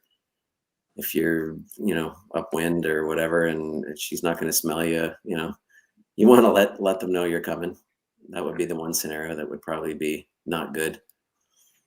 Cool. Have you gone on a solo yet, Atis, or no? No, Have not you? yet. Not yet. I guess I let my imagination go wild. That's what scares me more. Sure. Yeah. But Yeah, soon I enough. remember one time I was hanging in my hammock, and I forgot the name of them. What do you call the little? They're like a giant rat. They're kind of white and gray. Possum. Yeah, possum. I had a possum crawling down the tree that was at the head side of my hammock, and I was half asleep, and I could just hear this, and that's what kind of when I woke up, I was, what is that sound? Is there something rummaging around the gear underneath my hammock? And it just got louder and louder, and of course it got louder because this thing was crawling down the tree that was just 2 feet behind me, and you can imagine when the thing was 3 feet from my head. I thought I was just about ready to freak out and run out. And eventually I did. I threw on the flashlight and I unzipped, and I was like, and I looked out there, and there it is crawling down the tree. This little cute little thing. Jeez. There again, they would do nothing to you anyways. Yeah. Right? So, yeah. Exactly. Awesome. Thanks. Yeah. We've got a couple more guests in the basement there. Did you have any final questions there, Atis? No, I'm good. Thank you. All right. Thanks very much for popping Thanks, up on Atis. panel. Appreciate it. Yeah. Alrighty, so we got two more here. We got Marty and we've got Kevin. We'll get to Marty first for a quickie, and then we'll get Kevin up to close the show. Marty, how you doing tonight, my friend? Very good. Marty. Hey, Jason. How's it You're going to going, be a buddy? regular on the show here, man. Yeah. I was gonna say I've watched a few of your episodes. It's always entertaining, always fun. Oh, thanks, man. I was actually, funny enough, it's funny how YouTube works. I've been on there way too much for the past like 3-4 years, and for whatever reason, you haven't popped much in my algorithm of some sort. But a few weeks ago, I went out with Swifty Paddler for a collab. We were taking pictures out, and fantastic photographer. He said, "You got to go check him out." So I went and checked it out, and I was very, very impressed. But it's funny how you can hang out in a niche forever, and for whatever reason, nobody will pop up, right? Totally. What I've always been the most fascinated with in terms of YouTube, and what I've been trying my best to get better at, which I have so much to learn still from, is but I was always very fascinated with storytelling. Like, how does one take X footage, turn it into said story, right? And or whether, when I used to play music, it was always the same thing. I was always fascinated as to how people could just tell a good story. And you guys touched on that a little earlier, but I want you to expand on that. Like you said, like you go on a trip. Sometimes what I do myself is I go on a trip with a thought of an idea I want to share that has not maybe something related to the story or not, but I'll just tell that story through a trip, so I can kind of use both storylines to bring the viewer somewhere. At least that's something I've tried in the past. But what's your method of, like, because you go out there, you don't know what happens, right? So how do you harvest that story from in the moment? Like, what's your thought process when you're out there? I don't know. It's funny. A lot of, that's a great question. How does anybody do it? I've tried to do that with music for a long time. It failed horribly at it, and eventually just gave up, because I was like, you know what, this is not my medium. And that's why I kind of started getting into more, I was like, hey, I love to go canoeing, and I kind of love to edit and video and all that kind of stuff. And then that was kind of what clicked for me. But the whole idea of how to, make a great narrative and a great story, it's a great question. I don't know if I have the answer. When I was cutting harvesting light, I was stuck. That was part of why it took me so long, because I got to this point where I was just like, my God, I've got all these chunks and all this footage, and I just don't know. None of it's making any sense. And, even now when I watch it back, I'm like, really, does it make sense? There's kind of something there. But so what I did is I actually went back and I watched Karma Moose and the Redemption Trout, which is like an older bid that I did a long time ago. But I knew that one, had a good story arc to it. And it wasn't something that we kind of thought of ahead of time. We kind of knew that, we were going to Algonquin and we were going fishing, and Scott hadn't caught much in the way of brook trout. And that was kind of what what we were trying to do. So I kind of focused on that a little bit as we were filming and stuff. Yeah, I just find I've resorted to shooting as much as possible, because, like you say, you don't really know what's going to happen. So you just shoot as much as possible. And then, when you get home, you look at all the footage, you lay it all out in the timeline, you kind of look at it all, and you just see, is there something there? Is there this common thread? Is there, some sort of arc or some point of interest that you can follow along and somehow make into a story? I hate to try and manufacture drama, but I find there's usually something in every trip, even if it's nothing that exciting, it's not an injury. It's not some, you haven't climbed some mountain, probably a bad example, but you haven't whatever. It could just be like a good storm rolling in or something that kind of is like the focal point of the day, Wow, that was a crazy half hour when that storm came in and practically ripped the campsite, but it isn't always there isn't always an overarching adventure tale to the whole thing. I think Jay's forte, obviously from seeing his work, is in his editing. And I think because because of the type of promo producing that he does as his job, it's kind of in his training and in probably just intuitively now for him, he's able to take you know, just kind of a mash of like semi-related imagery, and you know, and be able to carve some kind of cohesive story. Like editing and storytelling is so much about trying to like boil it down into the most cohesive narrative you can come up with. You know, you can have 40 hours of footage, but nobody's going to watch that. You need to be able to make 40 minutes of really stellar content out of it. And I think Jay, you know, probably a good portion of it now for him at this stage in his career is just sort of this intuitive way that his mind works in crafting a narrative out of like raw footage. And you know, with any trip, like you say, there's inevitably something you look back on when you're, you know, driving home or thinking about it the next day. You're like, wow, it was pretty crazy, you know, how we went in that one day and then we didn't think this was going to happen, and then it did happen, and that, you know, and that sometimes that's all it takes, I think, to make it's enough of a thread to hold the rest of the beautiful imagery together. Yeah. And you might not always see it in the moment or even weeks after you get back, but eventually you go back. Sometimes I leave footage alone for like a couple of months and I come back and watch it and you're like, oh, that kind of relates to like this trip or this weird thing that's happening in my life or some other thing, you know.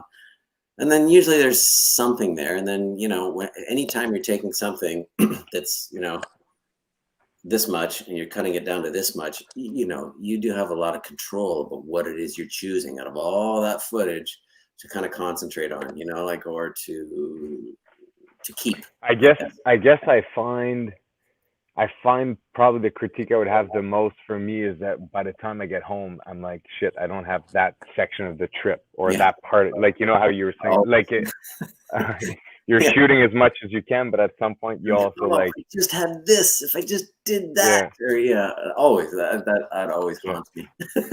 So you have the same then, but you have like you know, a mental checklist. As much as I say to everybody, oh, shoot all the time, I don't shoot all the time. And I wish I did. I wish I could just have 360 cameras planted on my head, and then you can just kind of choose from what you want. But I don't know. Maybe that's part of it too, when you choose to shoot and when you don't. Mm-hmm. Yeah. It's because you can also, especially in a canoe trip, you can film repeatedly the same things. Or like, you know, paddle, port, make a fire, make lunch. So it's like, okay, what was the stakes today? Like, what made it hard? Did I capture that? How do I, you know what I mean? Like, it's like, because a lot of the actions, you're filming the same things over and over, but you're trying to tell a different story with the same course of action in a lot of ways. You know what I mean? You know, and that's the funny thing that makes it, for me anyway. I mean, I none of us have a ton of time, and there's so much material out there on YouTube to watch, particularly in this particular genre now. You know, you can be very picky now, and it's I don't know. I just find excuse me, I gravitate towards the videos where people take the time to really parse out the stuff that is like, okay, I've seen you portage before. You know, if you're going to show me the shot of you portaging, what are you saying while you're walking, or what happened while you're doing it, or whatever, you know. And that's a skill. That's just one of those things where the ability to kind of get rid of the chaff and keep the gold. You know, this past summer, I was watching one of Joe's new videos. I think he was in Wabakini. It was one of the big parks up that way. He did a few big trips this year. They were all great, but one of them really stuck with me. And I was like, wow, even the promo, like the little trailer piece off the top of each episode was like, oh shit, this is amazing. And it ends up, he didn't edit it. It was Chris Prouse who did the editing, you know, and it's not a knock on Joe in any way, because I like most of his stuff. I'll watch it, but that one really stuck with me, and it was like, wow, that was really smart. He was just so busy, I think. And I think he loves the tripping way more than the post-production kind of side of things. So yeah, for sure. You know, as is with Joe, he's just like, yeah, okay, boom, I'm going to get her to cut it. And, you know, it was like, wow, what a decision. Because I honestly, I don't think it was the best piece I'd ever seen him do, because he shoots everything, you know, and he does a really good job at shooting. And, you know, combine that with her ability to edit, which is on par or better than mine. Oh, she's fantastic. Fantastic. Yeah. I was like, cool shit. What a great pairing this is, you know. And yeah, it was probably the best thing he's ever done, I think, anyway. Yeah. Okay, gents, you know what? We're into overtime now. I got one more person in the basement. Marty, stick around, green room. Thanks, you can Marty. get some more questions answered. Okay. And I gotta pee. I hope we're gonna have a break at some point. I'm full of beer. No, you can't go anywhere. We're almost done. Yeah, well, you know Pee what? bottle. We'll get through our Enter last pee bottle. person, which is Kevin Callan, and we'll get then we'll all have a pee break. Marty, see you in a little bit, bud. Yeah, cheers. Thanks, man. All right, we got one more person. Do you really need to run, Jason? You can't. I'm good for now. We can't see you from the waist down anyway. Just let it fly. Yeah. You don't have a bucket below the desk. Yeah, I should. Anyways, we got one more person to bring up here on screen. Let's see here. Here we Hi, go. I'm Kevin Callan, the Happy Camper. Yes, I'm apostle number 14. Well, if you visited me instead, you would have been fine. It's one sexy beast, I'm telling you. You know, I called you poopy pants. Sorry about that. Did you really?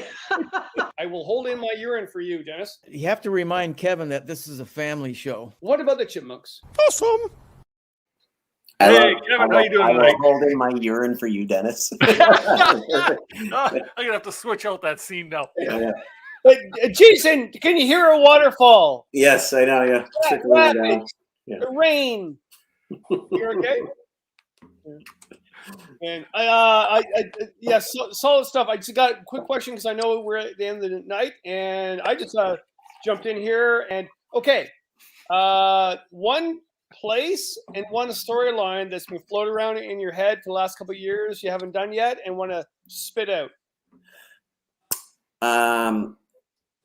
Well, I would at some point in my life, I feel like I have to do the Nahanni River.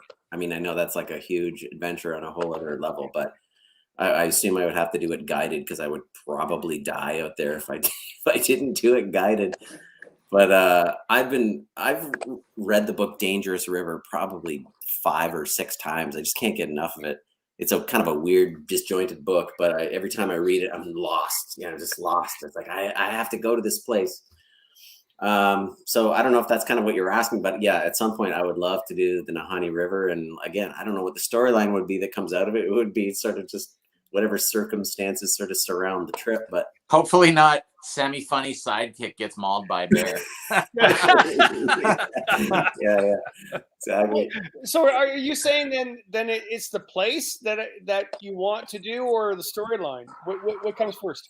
You know, I don't know. For that one, I've always kind of envisioned like doing a trip there and then somehow referencing back to the book, you know, as I hit certain spots along the way, you know, kind of go back to like, I think the first time I read that book was right around the time I started tripping. So it was just one of those things where I was like, wow, yeah, you know, I'd gone to Algonquin for a weekend for 3 days. And then I read that book and I was like, holy shit, there's a whole other like multiple levels of this thing that I've gotten into, you know, this canoeing thing.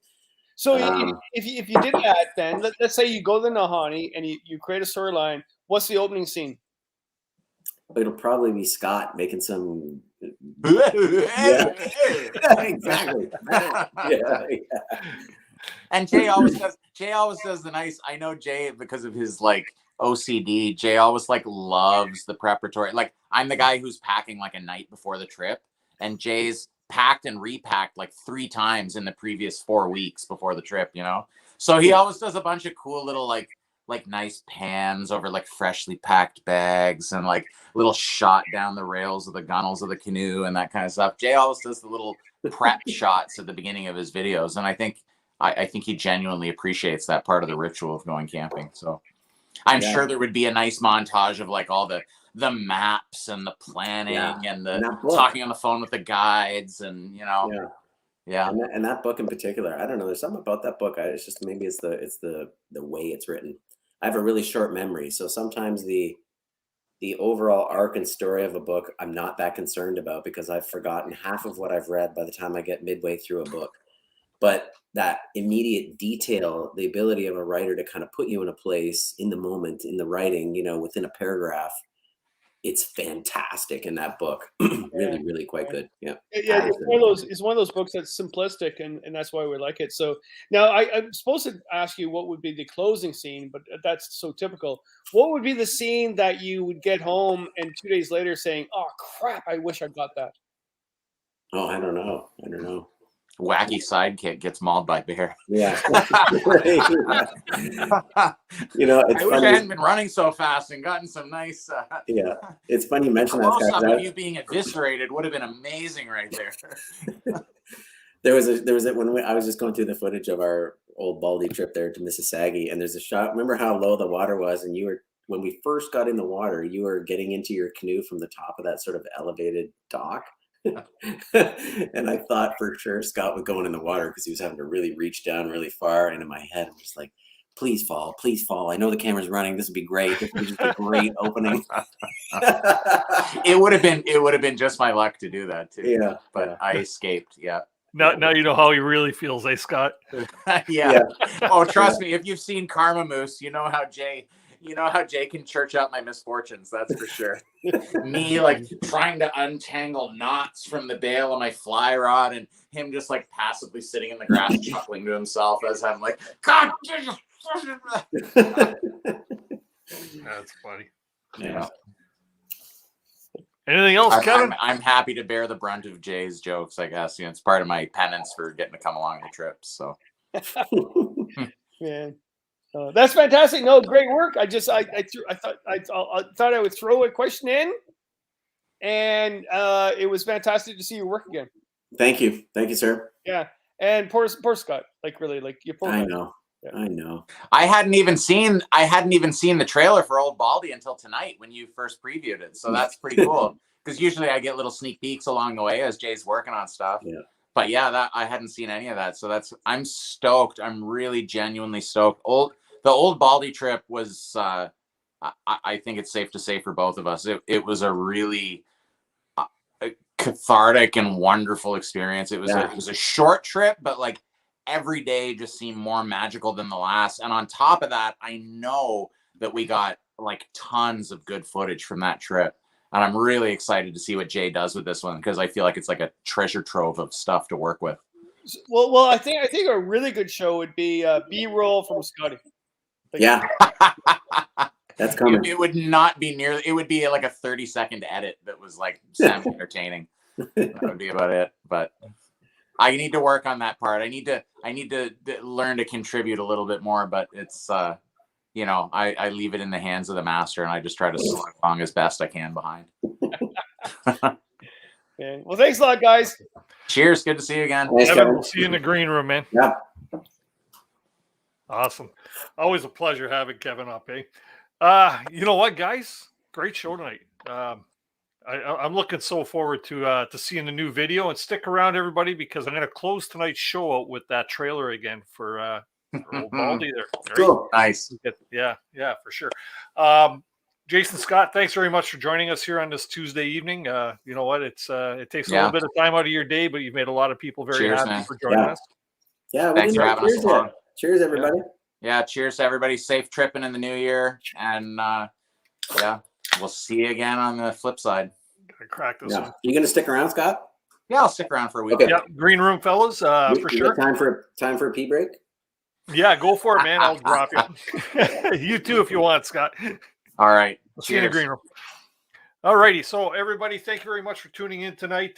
For those who have joined on as channel members tonight, I just got the thing going across the bottom here. Please shoot me an email with your email address and stuff like that, and your address, so that I can get your perks started. Get your channel membership stickers out. To all the super chats that come in tonight, thank you very much for your support. Greatly appreciated. Next week, I'm going to be adding a couple new things to the swag giveaway. If you haven't already done so, or if you weren't planning to, please do send me the answer to tonight's swag giveaway, so that you could be entered to the month end giveaway.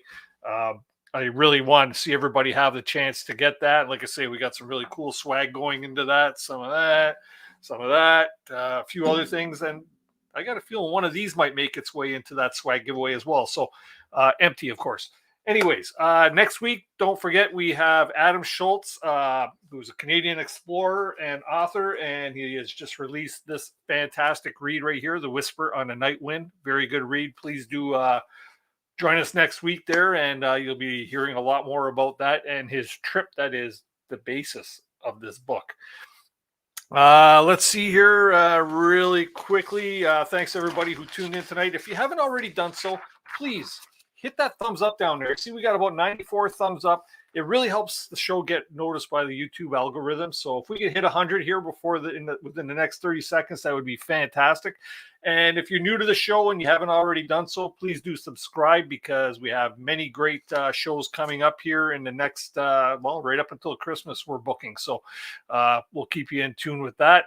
And you know what? I think that's about that for that. So I'm going to say, remember, people, keep the adventures alive. And I'm going to close this show out once again with the trailer for Jason's next video that will be coming out. Have a great week. See you next Tuesday. A last-minute October trip without much planning turned out to be one of the best all-around adventures either one of us had had in quite a long time. An amazing stretch of weather, a fine mix of both park and crownland, total solitude, rugged portages, and misty mornings to boot. By the end of it, we'd climb a small mountain and camp there for the night, witnessing a stellar night sky on a clear new moon night. We would wake up above the clouds and spend the entire morning drinking it all in. Walking in the clouds. Pretty cool.